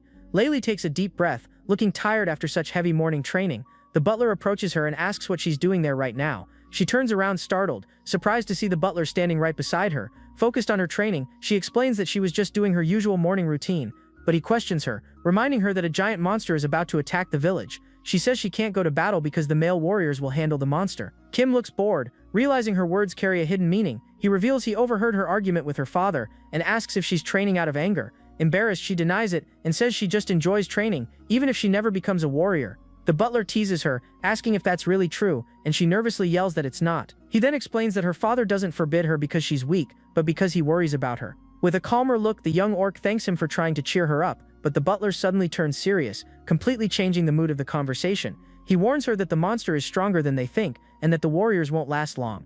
She defends her father, but Kim confirms he knows how strong her father is. That's exactly why he's worried. He explains that as the leader, her father will be the serpent's main target, which is extremely dangerous. Worried for her father, Laylee turns and says she needs to see the battle with her own eyes. Kim tries to stop her, but the girl insists she must go, even if it only makes things worse. Seeing there's no way to change her mind, he stops her and offers Kalinas's power to help her fight. With a serious look, he assures her that if she wants to defeat the monster, she'll need that power. The young orc remains silent for a moment, glancing back and thinking about his offer. The scene cuts to the orc warriors shouting that the enemy is finally coming. The leader raises his axe and commands his army to form up for battle. With a war cry, the orcs charge into the forest, ready for combat. Back in the village, the elder orc uses his magic to summon the power of fire through a totem. In the forest, the giant serpent slithers at high speed, knocking down trees in its path. Durgan and his warriors face the monster, preparing for direct confrontation. The serpent stares at the orcs with its glowing red eyes, ready to strike at any moment. The battle begins, with the giant serpent attacking the orc warriors, using its massive tail. Durgan raises his axe and shouts for his men to attack with everything they've got. The orc army charges forward with a battle cry, running toward the gigantic beast. The elder prays to the Great Spirit to grant them the fury of battle, empowering the warriors. The orcs strike, but their blows have no effect against the serpent's hard scales. The monster counters with a powerful swing, hurling the orcs away with its tail's impact. Durgan realizes his axe can't pierce the scales. It's like striking solid iron. The serpent locks eyes with him, cold and unblinking, preparing its next move. The monster lashes out again, spinning and sending more orcs flying with its powerful tail. Seeing the massacre, the elder uses his magic to shield the warriors with a barrier of steel. An orc with glowing hands attacks fiercely, finally managing to shatter a piece of the serpent's scales. Durgan seizes the opening and strikes with his shining axe, landing a powerful blow. The monster recoils, hissing and trembling in pain. The serpent retreats quickly, finding itself surrounded by the warriors. Durgan shouts for them to chase it down, fueling the fight with his commanding voice. From within the smoke, the serpent suddenly reappears, opening its massive jaws to strike. The creature coils tightly, preparing to attack while the orcs charge toward it. The monster opens its mouth wider, ready to unleash its next assault. The orc leader tries a strike from above, but the spear shatters on impact with the scales. He realizes the serpent's scales have become even harder after the last attack. Then he notices the serpent beginning to emit a greenish vapor. Sensing danger, he shouts for his army to fall back, knowing the next attack could be fatal. The serpent releases a poisonous cloud, spreading across the battlefield and engulfing all the warriors. Durgan is stunned, wondering if the monster did all that deliberately to poison them. He realizes the venom can't be blocked by holding their breath, which is a massive problem. Slowly, he feels his body start to paralyze, losing sensation in his arms and legs. Durgan recognizes the imminent danger, but his body won't respond to his commands to move. The serpent slithers closer, staring directly at the orc leader, who's paralyzed and helpless. With a precise strike, the creature lunges, ready to swallow the orc whole. The orc warriors scream desperately, begging their chief to get out of the way, but it's too late. He feels the pain and terror, sweating cold as he's unable to resist the monster's attack. Durgan shouts one last order, telling his successor to lead the tribe to safety. Darkness overtakes him as the orcs cry out for their chief who's been swallowed by the giant beast. The serpent devours Durgan, who struggles helplessly inside its jaws, unable to escape. The orc warriors watch in shock, screaming their leader's name in total despair. The poison paralyzes all the orcs, who try to rise and fight but can't move their bodies. Some orcs surround the serpent, frantic after witnessing the horrifying scene. Suddenly a figure appears, sprinting straight into the battlefield. It's Layli, leaping forward with her weapon in hand, ready to attack the monster that just swallowed her father. With that, the young girl lands a powerful strike on the serpent, forcing it to recoil from the impact. Seeing her father's feet hanging from the monster's mouth, she screams for him, who's still trapped inside. The scene shows Durgan being slowly swallowed, screaming in agony as he's crushed within the serpent's body. The orc chief gasps for breath, wondering if this is truly his end. In his final moments, he thinks of his family and imagines hearing Layli's voice calling out to him. He thinks it's a hallucination, but then hears a scream and realizes something is happening. Outside, Layli uses all her strength to wound the monster, which roars in pain. The serpent starts choking on white foam, unable to close its mouth properly. Because of that, it spits Durgan out, and he falls to the ground covered in white slime. The monster glares at Layli with fury, while the young orc stands firm, ready to fight. Now alone with the creature, Layli prepares for battle, gripping her two daggers tightly. Meanwhile, the butler runs toward Durgan, shouting the orc leader's name. He then calls for Squeaky, who activates his skill and instantly grows in size. Kim reaches the orc, worried about his weakened state. At the same time, Squeaky panics as the serpent stares at him, screaming in his mind that he's scared. Kim throws Durgan onto the rat's back, and they all start running while Layli continues fighting the serpent. Meanwhile, the other orcs finally begin to move again as the venom's effects start to fade. Kim arrives and reports that the Lord is unconscious, asking them to check his condition. He then orders everyone to evacuate to a safe place since the battle is still ongoing. He shouts that they can't help and must get out of there before they get caught in the fight. At that moment, the serpent lunges at Layli with full force, ready to strike, but the young orc dodges with agility, and the monster crashes violently into the ground. She lands gracefully beside the beast. The girl sprints away at full speed, preparing for the next attack. Layli realizes the monster is incredibly fast, gritting her teeth in frustration. With a shout, she says she'll go even faster and leaps onto the creature's back, but this time she fails to control her movement properly. The orc crashes to the ground, raising a cloud of dust. Layli hits the ground a bit dizzy, complaining that she's still not used to the speed. The scene shifts to the middle of the forest. Butler Kim is trying to wake Chief Durgan, who asks what's happening and whether he's still alive. The little rat explains that he is, and Kim says he fainted from the shock of battle. Durgan then asks who's fighting, assuming Lord Kenus has returned. Butler Kim grows tense, unsure how to explain the delicate situation. Suddenly, a loud impact echoes, catching the chief's attention and leaving him confused. Then the butler reveals that it's his daughter who's fighting the Serpent King. Chief Durgan is completely shocked and roars in fury at the news. The rat tells him not to strain himself, as he's still injured. Durgan grows enraged, blaming the butler for dragging his daughter into danger, but Kim remains calm. The serpent's tail lashes forward and Layli braces for the impact. The blow hits the young orc directly, with brutal, devastating force. A blast of dust and energy spreads across the battlefield from the impact. Even injured and spitting blood, Layli shields herself with her arms, enduring the attack. She recovers on the ground while the giant serpent prepares to strike again. The monster lunges, but she dodges at the last second, making it crash into a rock. Desperate, Durgan shouts his daughter's name, asking if she's okay after the hit. Kim calms him, saying his daughter is fighting well, and telling him to stop shouting. Then Layli charges again, running with determination as she drives her dagger into the serpent. She continues attacking relentlessly. With a battle cry, the girl prepares to strike with all her strength. She lands a powerful blow on the serpent's already wounded body. Seeing this, Durgan asks the butler why his daughter is wearing those clothes. Kim explains that the outfit is one of Kenus' servants, since she wanted to protect the tribe. Chief Durgan then asks if she can really defeat that massive serpent. The butler admits the power difference is still great but says he believes in her victory. Durgan falls silent when he hears the butler say that his daughter is tough and determined. Back in the fight, Layli moves swiftly, dodging another tail strike from the monster. She uses the momentum to spin mid-air and drive her dagger deep into the creature's body. The attack hits perfectly, proving the power she received is truly overwhelming. But the serpent doesn't falter and retaliates with a whip-like strike, throwing the girl far away. She recovers in the air, showing that she's now fully adapted to her new strength. With a war cry, the young orc charges again, slicing through the monster's scales. The warriors comment that she's strong, but attacking the tail won't do much good. Another orc notices the serpent looks scared, refusing to let Layli approach its head. As time passes, it's Layli herself who begins to grow impatient. She charges at the creature's body, looking for any opening for a decisive blow. The girl prepares for another direct confrontation, facing the serpent head-on. The serpent roars as it's hit, and Kim explains that Layli is in a panic state. Then Durgan shouts for his daughter not to chase the beast, warning that it's a trap. He tells her she must shatter the creature's scales with all her strength, and the girl advances with glowing eyes. Layli stomps the ground hard, preparing to leap. The young orc leaps high into the air, dodging the serpent's stream of poison. In mid-air, her dagger begins to glow with red energy, ready for an attack. Everyone watches tensely as the serpent locks eyes with the girl above. With a furious scream, she invokes the power of the phoenix, covering her arm in flames. Engulfed in fire, she dives with all her strength, aiming a direct strike at the monster's head.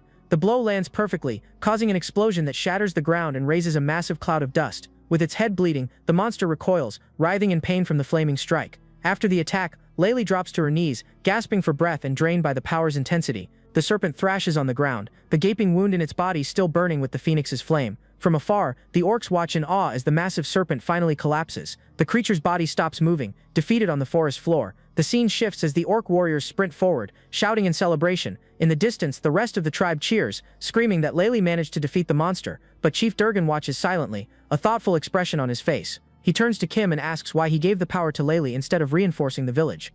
The butler explains that he saw in her a very rare ability, something that intrigued him deeply. The orc says Laylee had always trained to be strong and dreamed of dying as a warrior. With a small smile, Kim asks the chief what he plans to do from now on.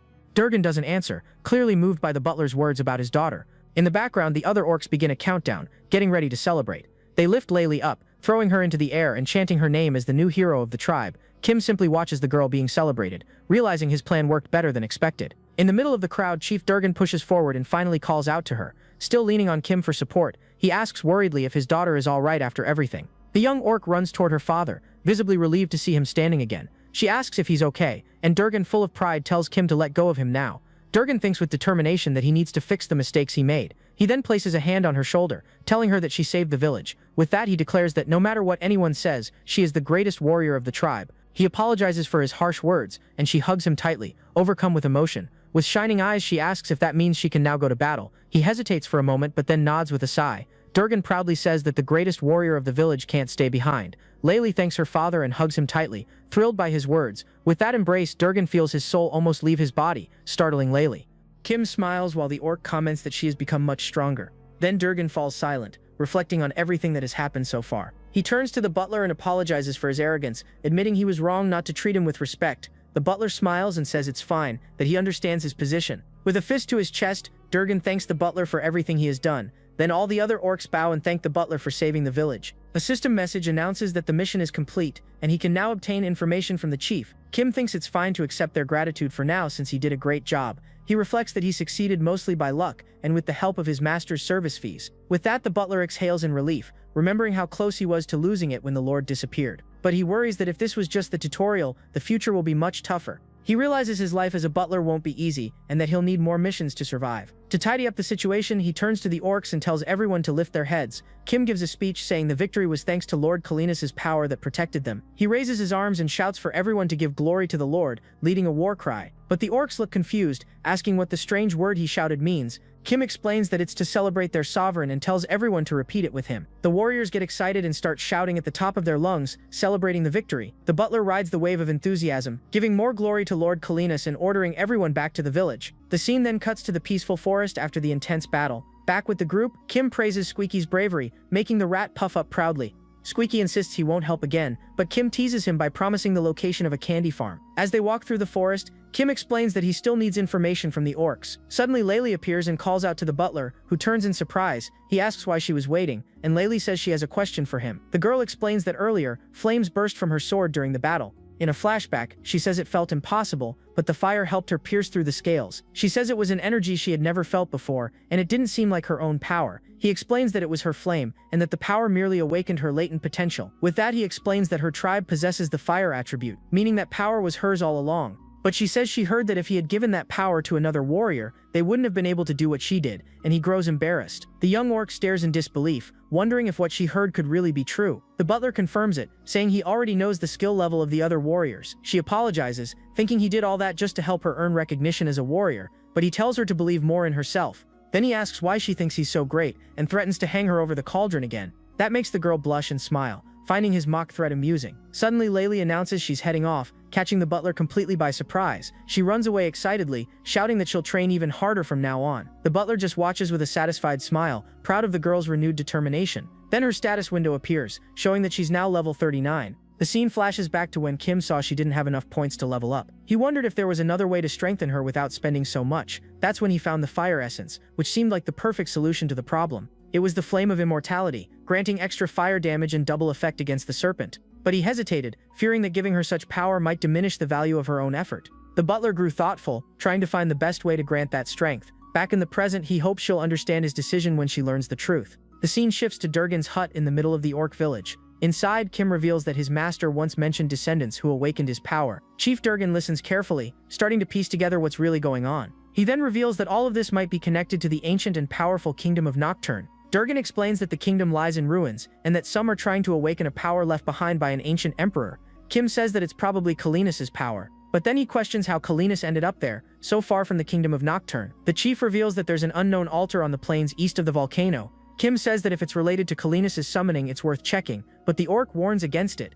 Durgan explains that the altar is difficult to locate, yet Kim insists they must head to Nocturne soon. After the talk, the butler steps out of the hut and lets out a long sigh. Suddenly, a system window pops up, notifying that the information search is complete. Step 3 of the tutorial ends, granting him 200 RPP. He then asks the system to display the next mission. The mission is to find the summoner in the kingdom of Nocturne, with a very high reward. Squeaky asks if the master will return, and Kim assures him he will, since the quest isn't over yet. Suddenly, a meow catches their attention, making both of them jump in surprise. Up on the tower, Calenus appears, meowing as if nothing happened. Relieved, Squeaky shouts that the master is back, and the butler admits he was worried. Kim runs toward him, demanding to know where he had been all this time. He scolds the master, yelling that he can't just disappear without warning. The master apologizes, saying he doesn't remember exactly what happened. Kim assumed the master went hunting, but Calenus says he now feels at peace. Kim admits it was difficult without him, and asks for an explanation, and the master agrees. He proudly recounts how he defeated the serpent against all odds. He explains that by doing so he earned the tribe's trust and valuable information. The master seems pleased, and Kim thanks him for acknowledging his hard work. Then he takes the opportunity to request authority and an emergency service fee. The master thinks it over and agrees, saying it's a good idea. The scene cuts to Layli saying goodbye to her mother, who tells her not to get hurt. With that, the orcs swear to follow the path of Lord Calenus together. Durgan bids farewell, saying the tribe will never forget its debt to the butler. But Kim notices Layli joining them and asks why. She says she's heading in the same direction. He asks her destination, and the young orc replies that she's going to the capital to enlist as a mercenary. The butler stays silent for a moment, processing the news. Kim comments that she seems to like the clothes, and Layli agrees, saying she's a familiar of Calenus now anyway. With that, the group continues their journey down the road. The butler informs the master that they must reach the kingdom of Nocturne as quickly as possible. On the ground, the little rat Squeaky grows restless, preparing for the butler's plan. He grumbles, confirming if it's true they're heading to the Candy Tree Field now.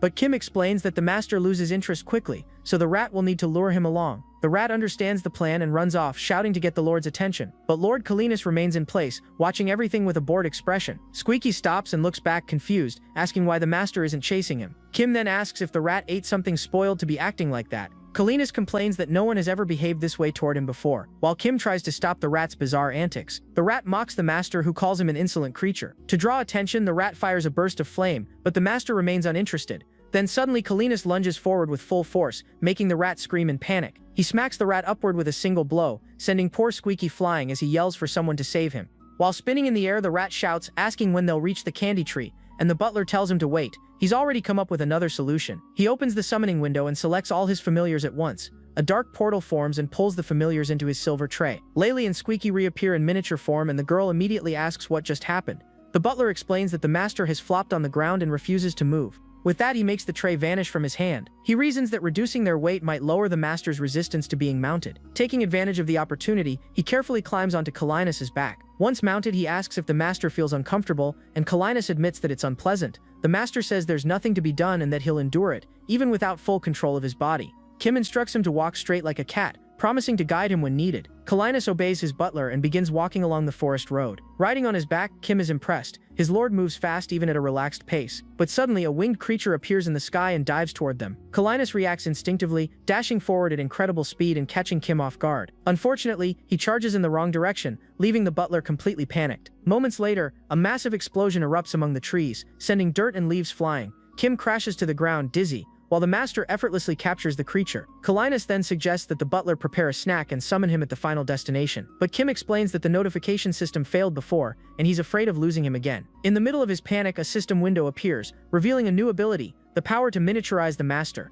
Kim lights up with excitement, announcing he's found the perfect solution. Standing up, he opens the skill window and begins the shrinking process. With a voice command, a bright blue light surrounds Calenus' body. The transformation ends with a small puff of smoke in the clearing. When the smoke clears, Calenus is turned into a much smaller version of himself. Now tiny, he lets out a confused meow, clearly disoriented by his new body. Everything around him looks enormous, and the butler stares in disbelief. Shocked that his master has literally turned into a cat, Kim opens the mount window to check his options, but the system asks if he wants to summon his tamed wild horse instead. He decides to carry the master in his arms, thinking it might be faster alone, but then hesitates. Instead, he rents a carriage and asks if everyone's comfortable during the ride. Inside, Laylee says it's great, and the carriage continues down the road. He keeps the horses steady, guiding the carriage carefully along the forest path. While Squeaky naps peacefully, Lord Kenus sits beside him, wide awake and visibly irritated. Squeaky opens his eyes the moment Kim announces that they've arrived at their destination. The rat jumps up and rushes out of the carriage, bursting with excitement. Wearing a little bow tie around his neck, he marvels at the place, finding everything amazing. He dashes toward a bamboo forest, shouting that the place is paradise. The butler waves him off and Squeaky complains, accusing him of being glad to get rid of him. Kim feigns a dramatic farewell, but the rat tells him to cut the act. Then Squeaky demands that Kim keep his promises, reminding him he'd said he'd find him a girlfriend. The butler plays dumb, making Squeaky even more frustrated. Suddenly they hear cries for help and see a bird chasing someone. The creature swoops overhead, pursuing a terrified female mouse running across the field. The little mouse looks exhausted and frightened as she sprints at full speed. She manages to dart into the bamboo forest, forcing the bird to change direction. Squeaky instantly falls in love with her, hearts practically popping from his eyes. Determined, he charges off in the same direction, completely smitten. He speeds away, and Kim calls out one last farewell. Near the carriage, Kenus asks if that was a goodbye and says it's a shame. He thought the rat was amusing. Kim asks if they can leave now, but the master says traveling is tiring and that he wants to rest. Kim gets emotional, thinking it's concern, but the lord only wanted his snack. Realizing that, Kim asks if the master would like to eat something. The master requests meat, and the butler immediately says he'll prepare it. He activates his cooking skill, and the system notifies him that there's serpent meat in Laylee's bag. Licking his lips, he already imagines the perfect dish to make with it. The dish is grilled marinated eel, and just thinking about it makes him hungry. The system asks if he wants to use the recipe with the serpent meat, and he instantly agrees. Suddenly, tiny Kenus lets out a loud meow, catching everyone's attention. He recognizes that familiar sound and immediately buys all the ingredients needed for the recipe. Then he realizes it's the same meow Pichu makes when he wants food in real life. He imagines that if Pichu could log into the game, he might finally taste dishes he can't have in reality, but he sighs, thinking it'd be both a shame and a shock for the cat to taste something spicy. He wonders how nice it would be if they could eat together and just spend some time there. While slicing the meat, he questions whether this peaceful life with his pet could ever become real. The scene shifts. The giant bird is still chasing the little female mouse who runs desperately through the forest. The bird screeches and the mouse stumbles to the ground, staring up in terror. Squeaky appears and fires a burst of flame straight at the bird. He creates a fiery ring and the creature flies right into the trap. The bird faces the attack head-on but manages to dodge at the last second. Down below, the terrified mouse is cornered with nowhere to run. Seeing the danger, Squeaky dashes forward to protect her from the oncoming strike. The bird dives with its claws extended, but Squeaky throws himself in front of her. He activates his special skill, summoning a flaming veil that repels the monster's attack. The strike lands perfectly. The creature crashes to the ground, screeching in pain. The beast finally collapses, too weak to continue fighting. The little mouse shyly thanks Squeaky for saving her life. Worried, he asks if she's hurt anywhere, scanning her for injuries. She insists she's fine, smiling sweetly and saying it's nothing serious. But then she suddenly grows dizzy and faints forward. Squeaky catches her in his arms, right as another mouse appears, shouting for Tria. It's her sisters, running toward them, panicked from her disappearance. Tria calls out to them and they rush to her side, overjoyed to see she's safe. Squeaky watches the reunion, happy that he made it in time to help. Tria tells her sisters she's okay, because Squeaky saved her from danger. Her older sisters thank him profusely for rescuing their youngest sibling. Puffed up with pride, he says of course he always helps his kind when they're in trouble. The rescued mouse gazes at him admiringly, too shy to speak at first. Finally, she asks for his name, leaving Squeaky blushing furiously. He turns red and starts imagining her as his future bride. His fantasy spirals. He imagines their wedding, their children, even growing old together. He dreams of starting a peaceful new life right there, but then his heart burns, and he shouts that his name is Koroboros. He yells that he's a servant of Kenus and runs off, leaving the sisters behind. The female mice look at each other, confused by the name Koroboros, not understanding his outburst. The scene cuts to the group having a picnic. Kenus already wondering what the day's meal will be. Kim presents the dish, explaining that it's grilled, marinated eel from his own world. He warns that it might be too much for the master to eat alone, and tells Laylee to just sit and wait. The butler starts assembling the dish, placing a piece of meat and rice on a lettuce leaf. He adds vegetables and sauce, explaining that it's a different kind of serving style. Kim finishes rolling the wrap, saying it's called a lettuce roll. Smiling, he offers the food to his master and asks him to take a bite. Kenus obediently opens his mouth, ready for the butler to feed him. Satisfied, Kim watches as Kenus is surprised by the incredible flavor. Laylee tries it too, and is amazed, saying it's absolutely delicious. She smiles and says she's really glad she decided to follow the butler. But Kim corrects her, telling her to thank the master instead since the meal was made for him. Laylee then calls to the butler, concerned about Lord Kenus's expression. She points out that he doesn't look happy with the food at all. Kim explains that's the face he makes when he's extremely pleased, leaving her confused. The scene shows Kenus's thoughts, describing the rich aroma and the perfect taste of the meat. The butler swells with pride for pleasing his master and earns 45 more service points. Sitting with Layli, they hear Squeaky's voice saying he's glad they haven't left yet. Out of nowhere, Squeaky bursts out of the bamboo forest, startling everyone. Seeing him back, Kim asks about the little mouse and if she turned him down. But Squeaky explains that between her and the Lord, his heart chose to serve Linus. He kneels, declaring it would be his greatest honor to remain by the Lord of Darkness's side, but the butler cuts him off, saying he can't come with them, shocking the rat. He explains that they'll soon leave the Phoenix's territory and it'd be dangerous for Squeaky to follow. The rat says it doesn't matter, he already has a solution, and Kim, curious, asks what it is. With a loud cry, Squeaky declares that he simply needs to become stronger. The butler argues that he could live like a king in that peaceful place, but Squeaky insists that's not his dream. Suddenly, someone calls out to him as Sir Keroboros, and the little rat turns around in surprise. There, the three young mice appear, carrying bamboo on their backs and looking exhausted. Astonished, Squeaky asks if they followed him all the way there and demands to know why. The smallest one explains that a flock of eagles has been hunting them and begs for his help. Squeaky blushes deeply, realizing she's asking him for a favor. The others confirm it, pleading for him to defeat the eagles. They live constantly in fear and hunger. Meanwhile, Kim remembers that Durgan once mentioned the altar could be accessed through a tunnel, but finding it in the plains would be nearly impossible. He calls out to the mice, interrupting their plea. The butler asks if they can help him locate a tunnel somewhere on the plains. The little mouse explains that the tunnels are their home and proposes a deal. If he helps them first, they'll show him the way. High above, a flock of eagles circles, scanning the ground for their prey. The birds dive at high speed, moving in formation to attack the panicked mice. At that moment, Layli charges forward across the plains, sprinting toward the battlefield.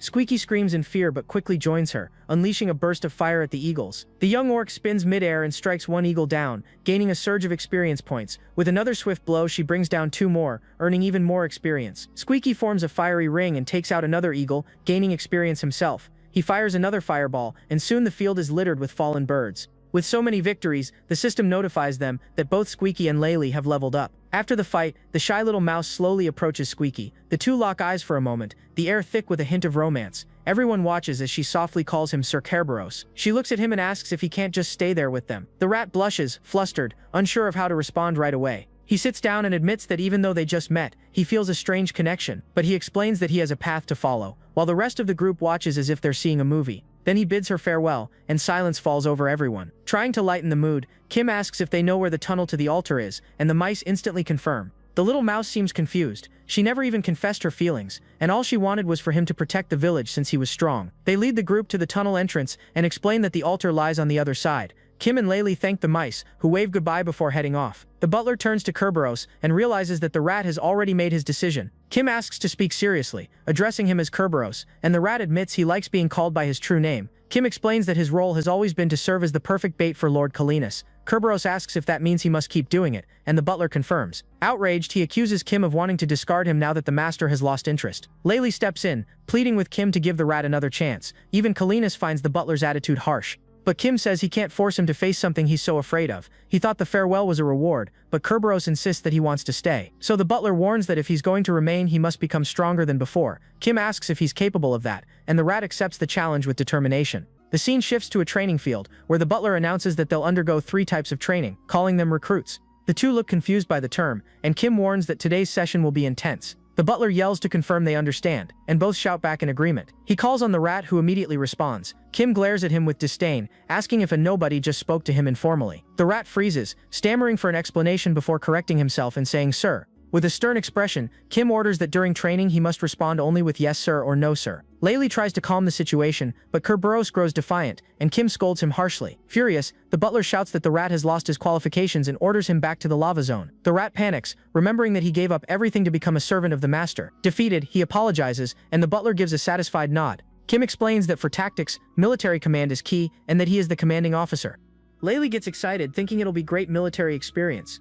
Kerberos grumbles, but Kim praises his energy as fitting for an elite recruit. The butler then lists 3 objectives: maintain the master's interest, strengthen courage, and improve teamwork. Kim asks if he understands, and Kerberos shouts understood with all his might. Kim declares that the first exercise is to rekindle the master's interest in Kerberos. With a confident grin, he promises to show how much Squeaky has changed, and the master looks eager to see it. They all take their positions, ready to begin.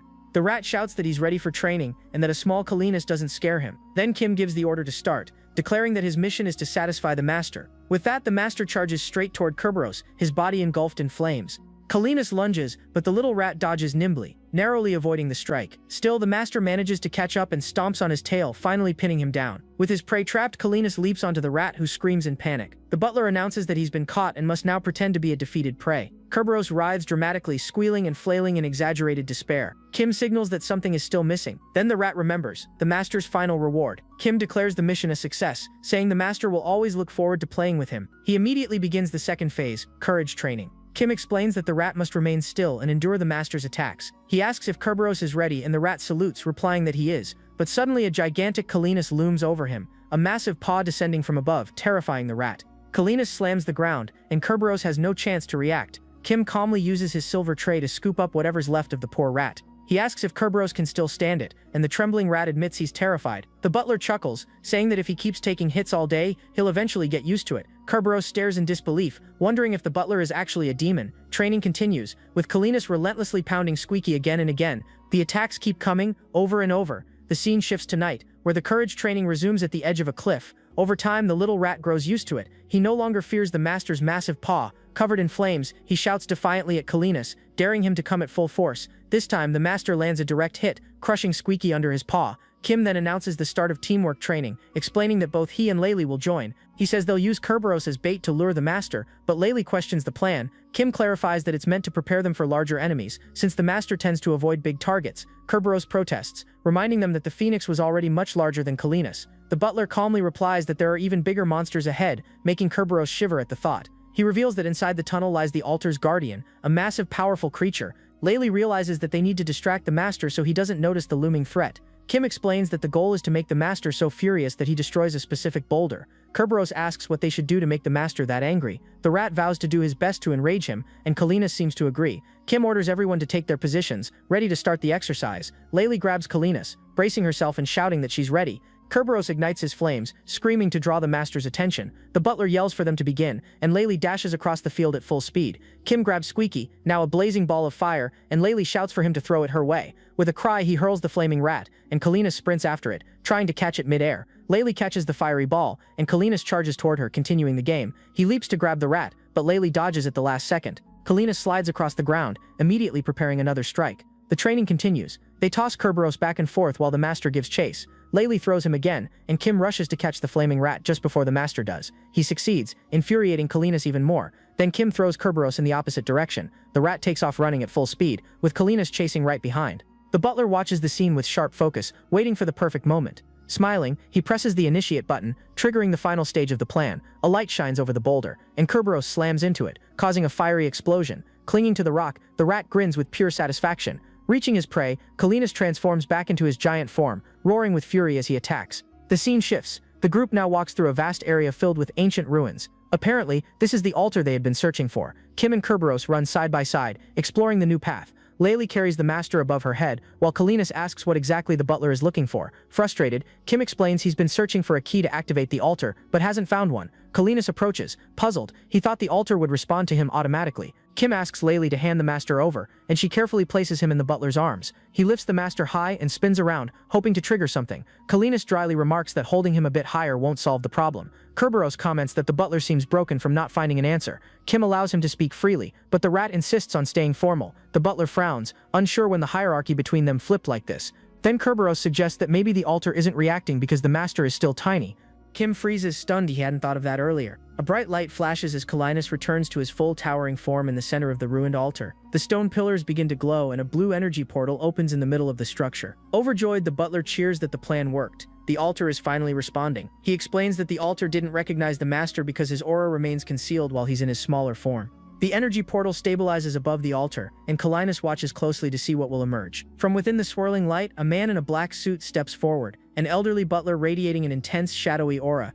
Kim studies him carefully, frowning. The man looks more like a corrupted servant than a guardian of the altar. Then, to everyone's shock, Kenus recognizes him instantly and calls his name Fenrir. The newcomer places a hand on his weapon, ready to draw it at any moment.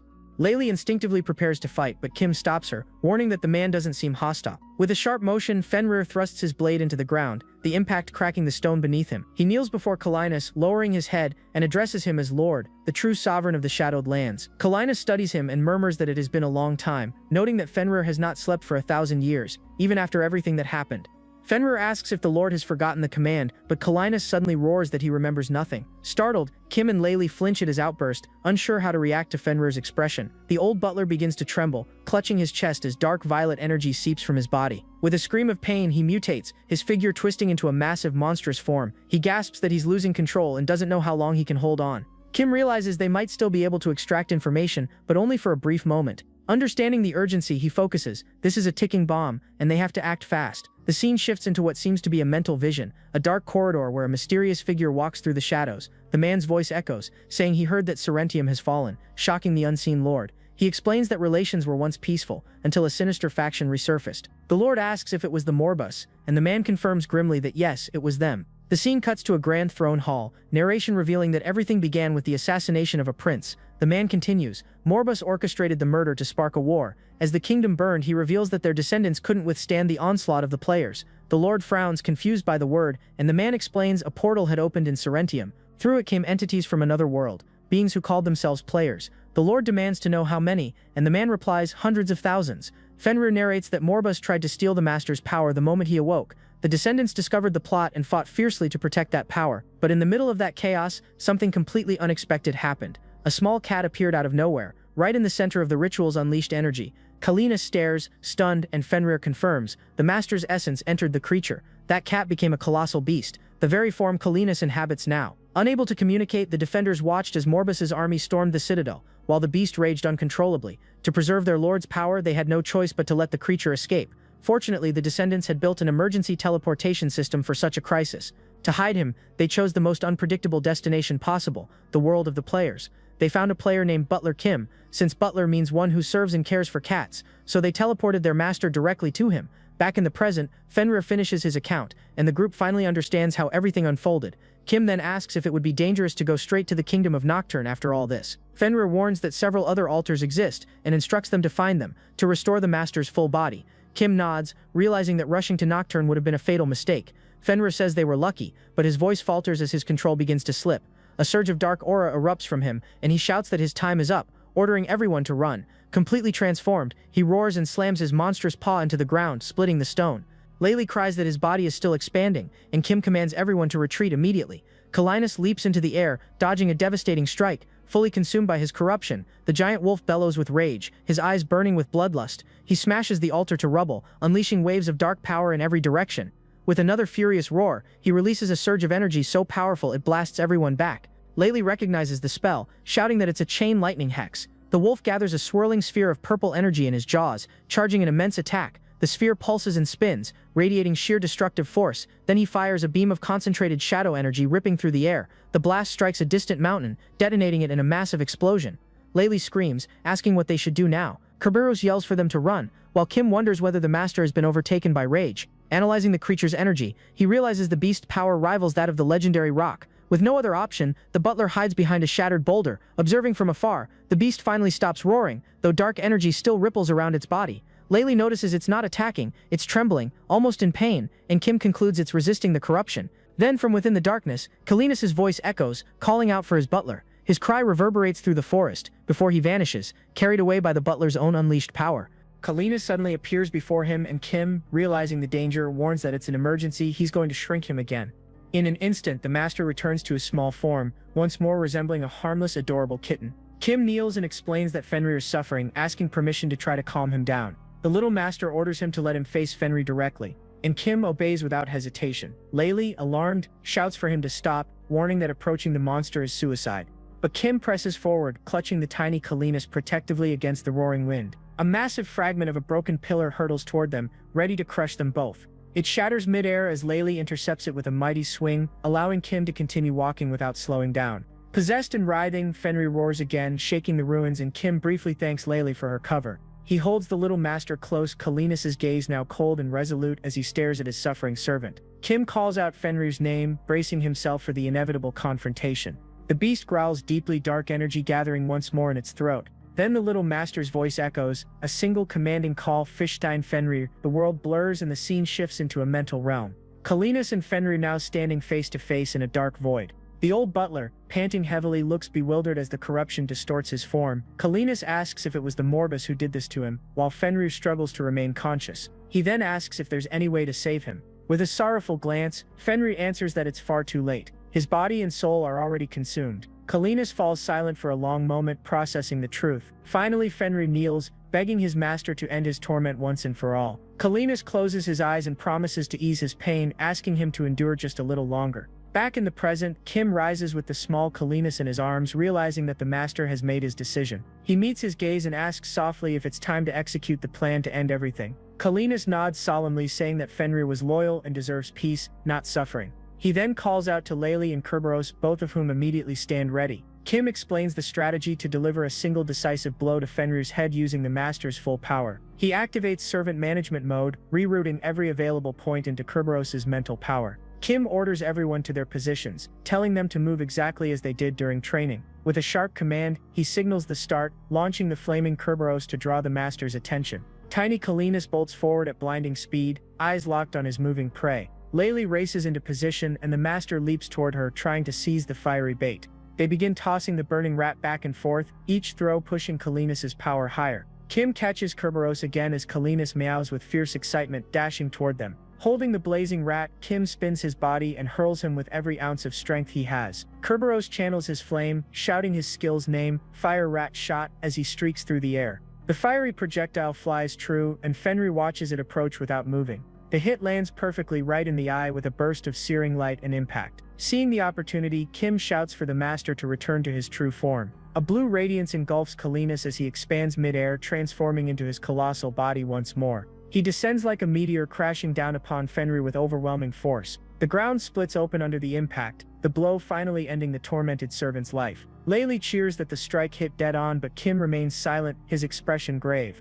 As the dust settles, Kenus gazes down at the fallen Fenrir, while Kim wonders if it's truly over. Then the system confirms, mission complete. Reward points granted, the area now belongs to the master. Exhaling deeply, Kim feels both relief and melancholy. It's a victory, but a painful one. He debates whether to approach his master, uncertain how to console him. Kenus pads forward quietly and nudges his old servant's body with his nose. Then, softly, he licks Fenrir's face. A gentle light begins to rise from the body, enveloping it in a shimmering glow. Fenrir's form dissolves into radiant particles, dispersing into the air. Kenus lowers his head, whispering a farewell, wishing his loyal butler eternal rest. Concerned, Kim steps closer and asks if the master is all right. Kenus doesn't answer. He stares into the fading horizon and says he just needs time to think. Kim reflects that it's strange to feel empathy for an NPC, but the grief feels real. He wonders what a proper butler should do in such a moment until Kenus turns, meeting his eyes. Without a word, the master turns away and begins walking slowly into the distance. Then Kim hears a faint sound, a small familiar meow.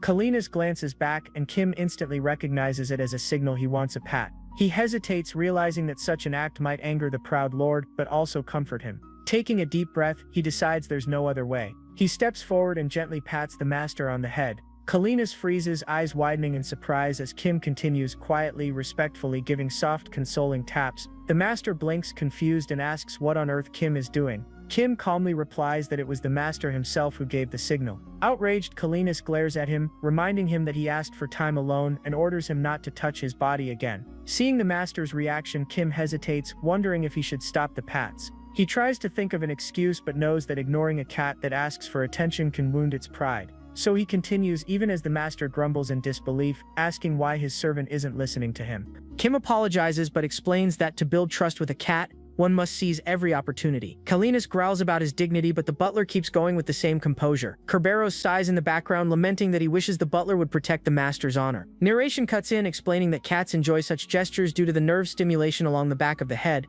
Kim, however, begins to notice strange sounds coming from the master and feels deeply embarrassed by the situation. Flushed, he keeps stroking gently, even as the atmosphere grows increasingly awkward. Layli nervously asks if they should help, and Kerberos volunteers that he also knows how to give pets. Kim waves them off, insisting that he has it under control and telling them to go rest while the master relaxes. Layli teases that Kerberos seems afraid, and he admits that he is just like her. Then the rat notices something glinting among the debris and tilts his head curiously. Layli spots it too, a faint shimmer beneath the fallen stones, and Kerberos wonders what it could be. He decides to check and scurries toward the mysterious light. Wriggling through the rubble, he digs under what remains of the altar. Meanwhile, Kenus finally speaks, drawing Kim's attention back. He says that when Fenrir died he panicked, feeling helpless and unable to do anything. But the butler's touch, he admits, brought him back to his senses, easing his turmoil. With a softer gaze, the master thanks him, saying he feels much calmer now. Kim smiles in relief but mutters that his arm hurts from so much petting. The master narrows his eyes and asks if he's trying to stop. Kenus then requests that he continue a bit longer, and Kim, flustered, agrees. He asks if he can resume after shrinking him again, and Kenus nods permission. Kim shrinks the master and resumes the gentle strokes, sitting quietly as Kenus purrs contentedly. After a moment, the master speaks again, his tone thoughtful. He says that players always side with the light, believing darkness to be evil. Then he asks why Kim aids him, knowing that he's the embodiment of darkness itself. Kenus insists it's not doubt, he just wants to understand. Kim replies that he learned the truth, it was the creatures of chaos who started the war. Kenus's eyes flash coldly as he repeats the name Morbas, his fury barely contained. He vows that once his body is fully restored, he'll annihilate them without mercy. Suddenly Kerberos grunts from afar, struggling to lift something buried under the debris. With effort, he drags out a massive sword, its blade glinting in the dim light. Kim and Layli turn toward him, startled by the discovery. Layli explains that they found the weapon wedged between the collapsed pillars. Kim recognizes it instantly, and Kenus solemnly calls it by name, Barhart. He explains that it once belonged to the palace butler who lost his master long ago. Then Kenus declares that butler Kim shall inherit Barhart as his new weapon. Kim bows deeply, thanking his lord and vowing to serve with even greater devotion. A system prompt appears, asking if he wishes to equip the weapon.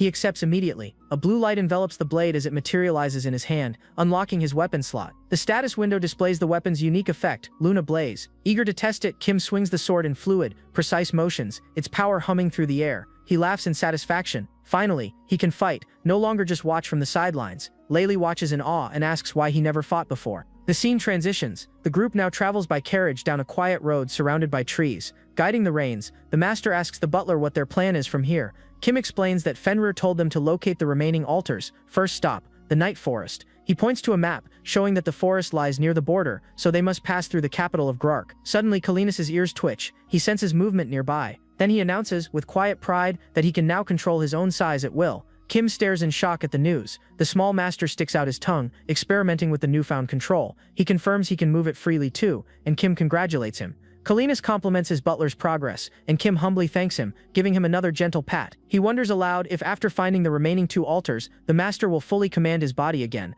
The carriage continues its calm journey toward the next destination. Kenus then asks where exactly they are, and Kim says they'll need to make a short stop. They arrive at a dungeon entrance, dark, foreboding, carved into the cliffside. Kim explains that these dungeons began appearing after the rise of chaos. Kenus asks if he really intends to go in, and Kim nods, saying he wants to test his new sword. The master warns him of the danger, but Kim jokes that he'll hide behind him if things get bad. Then he declares he'll enter alone, but will call for help if necessary. The system chimes, enter dungeon, danger level C. Kim faces the challenge head-on, knowing that a C-rank dungeon is far from a simple stroll. In the past he could have cleared something like this alone, but now with limited gear, he knows it won't be easy. Still, he reasons that if he grows stronger, he'll be able to farm gold even when the master disappears. With a confident grin, he decides it's time to test his new limits right now. Suddenly, skeletal hands rise from the ground, one after another, forming an entire army of undead. From the riverbed, dozens of skeletons emerge, weapons drawn, their empty sockets fixed on him. Kim braces himself and instantly realizes his physical reflexes are sharper than before. He wonders if his stats increased after his class change. With a grunt, he blocks a swing from one of the skeletons, testing his own endurance.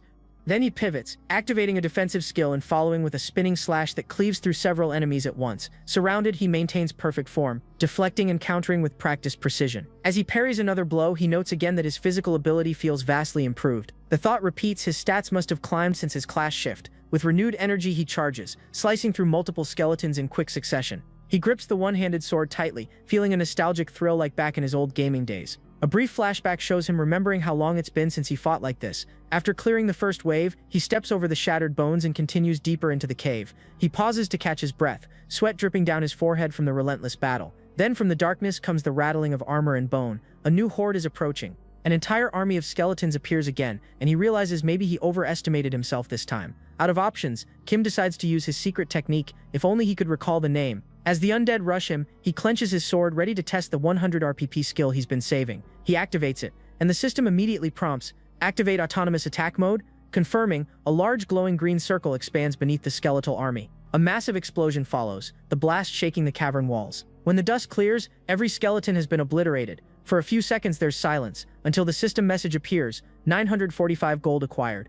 Amazed, Kim laughs to himself, realizing the skill is ridiculously powerful despite the steep cost. The master's voice echoes, asking how he feels. Kim grins and replies that now he understands why he was given Berheart. He explains that the sword only reveals its true power through the authority of the master. Kalinus promises to grant him even more authority, and Kim vows to serve better than ever. Then the master asks if the dungeon hunt is finally over, and Kim frowns thinking. He explains that the exit won't appear until the boss is defeated, and it should be showing up right about now. The purple mist thickens, and two glowing eyes appear in the shadows ahead. Kalinus warns him to turn around. The dungeon boss has arrived. From the darkness steps the skeleton general, a towering B-rank monster, far above expected difficulty. Its sword radiates a sinister energy as it advances. Panicking, Kim mutters that there shouldn't be a B-rank boss in a C-rank dungeon. The difference in power is immediate and terrifying. He braces for a strike but is quickly overpowered. The impact sends him crashing to the ground. The general raises its blade high, preparing to finish him with a final crushing blow. Desperate, Kim screams for his master to return to full form. A burst of light erupts, divine energy flooding the cavern.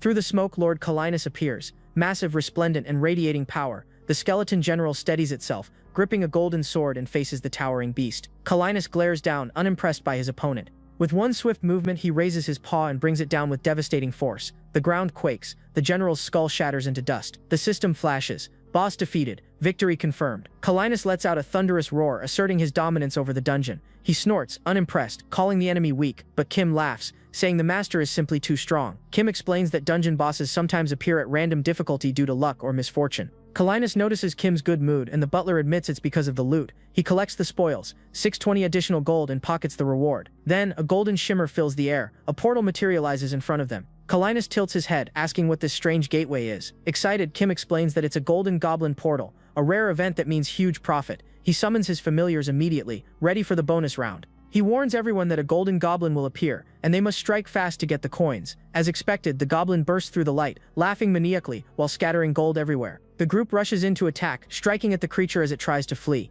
Coins explode from each hit, glittering in the dim cave light. Meanwhile, Kalinus pokes at a sluggish blue slime nearby, unimpressed by its lack of reaction. He presses his paw down and crushes it instantly. From the remains, a glowing crystal rolls out, pulsing with energy. Kalinus picks it up with his mouth, feeling a surge of pure power radiate from the item. The scene shifts into a soft-toned flashback. A white cat rubs affectionately against a small slime, its fur glistening under a warm glow. Back in the present, Kalinus stares at the crystal, his eyes fixated as if hypnotized by its inner light. Meanwhile, Laylee charges at the golden goblin, but the creature dodges with nimble precision, laughing in that same sharp, grating voice. Kim sprints toward it, his blade flashing in the dim light as the goblin taunts him. With a swift strike, he lands a clean hit. Coins burst into the air, clinking as they scatter across the cavern floor. Realizing the goblin's speed is unnatural, Kim's expression hardens as he formulates a plan.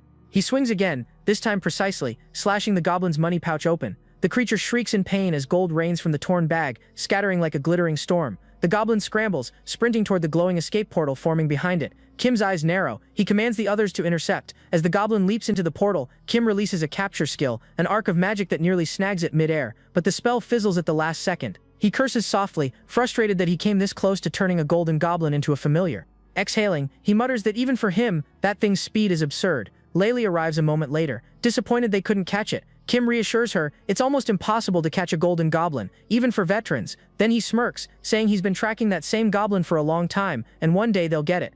Laylee clenches her fists and vows to be the one to capture it next time. Kim laughs and tells everyone to pick up the scattered coins. Then the master calls him. Kim approaches immediately, curious about what Kalinus wants. Kalinus explains that the crystal is a fragment of emotion, instructing him to touch it. Kim kneels respectfully and lays a hand on it. A blinding flash, his pupils dilate, his expression shifts to shock. The master asks what he saw. Kim hesitates, then says quietly that he saw a white feline creature playing with a slime. Kalinus nods. He saw the same image but presses further, asking if Kim felt anything else. Kim admits he did, a strange warmth, like a buried memory surfacing from another life. Kalinus reveals that he senses more fragments nearby, each radiating faintly, calling to him. Kim asks if he truly wants to investigate, warning that it could delay their main mission. Kalinus decides yes, they must. If they gather all fragments, perhaps he'll understand the meaning of that emotion. At that moment, Kerberos runs over, announcing that they've collected all the coins. He proudly hands the loot to Kim. The scene transitions to nighttime, the group's carriage rumbling along a quiet road. Kalinus orders Kim to head south, and the butler obeys instantly. Kim thinks to himself that if they can piece these fragments together, they might uncover the truth behind the master's emotions.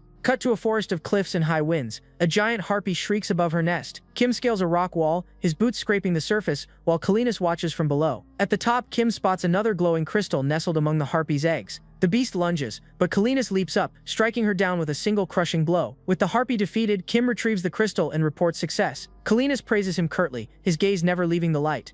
When Kim touches it, another vision unfolds, a great feline hunting a harpy in midair. He wonders aloud what it means. Kenus muses that the creature might be one of his familiars from long ago. He then stiffens, he feels someone nearby. The scene cuts to an icy tundra, where Kim rides through a blizzard, his breath visible in the freezing air. Stopping at a frozen lake, he drills through the ice and fishes something glowing beneath. He pulls out yet another fragment, gleaming faintly blue. Kenus approaches, peering curiously as Kim holds it up. When he touches it, the same white cat appears again, now curled peacefully on the snow. Kim realizes it's the same feline, and wonders aloud if it was somehow miniaturized. Kenus confirms the suspicion, its aura matches perfectly. Together they deduce that the owner of these emotions must be connected to them. Following the trail of light, they ride along narrow mountain paths toward the final signal. Kenus, now in his smaller form, leads confidently at the front. The final vision reveals the same cat, alongside a butler, resting together in a sunlit courtyard. Kim finally understands, the emotion contained within these fragments is a guardian's love, the affection of a father protecting his cherished child. Kenus exhales softly, his eyes dim with melancholy as he absorbs the revelation.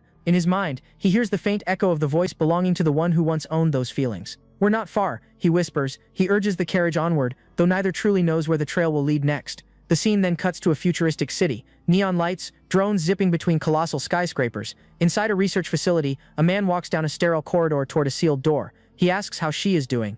A woman replies that there's been no change. Everything looks stable. He enters the room. Inside lies a young girl, connected to a VR capsule, her face calm, breathing steady beneath the headset. The man watches her quietly, his expression heavy with concern.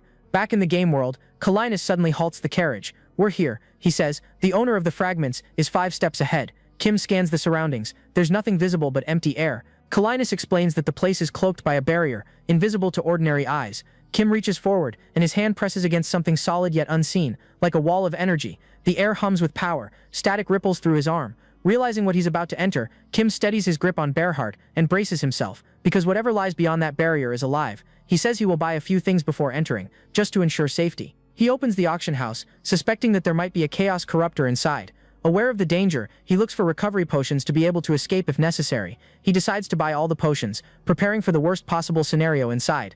Then he starts searching for second circle spell scrolls. The list appears, showing several attack and defense scrolls for him to choose from. He decides to buy some attack scrolls, and one short teleport scroll for emergencies. With a confident smile, he tells the master that everything is ready to enter.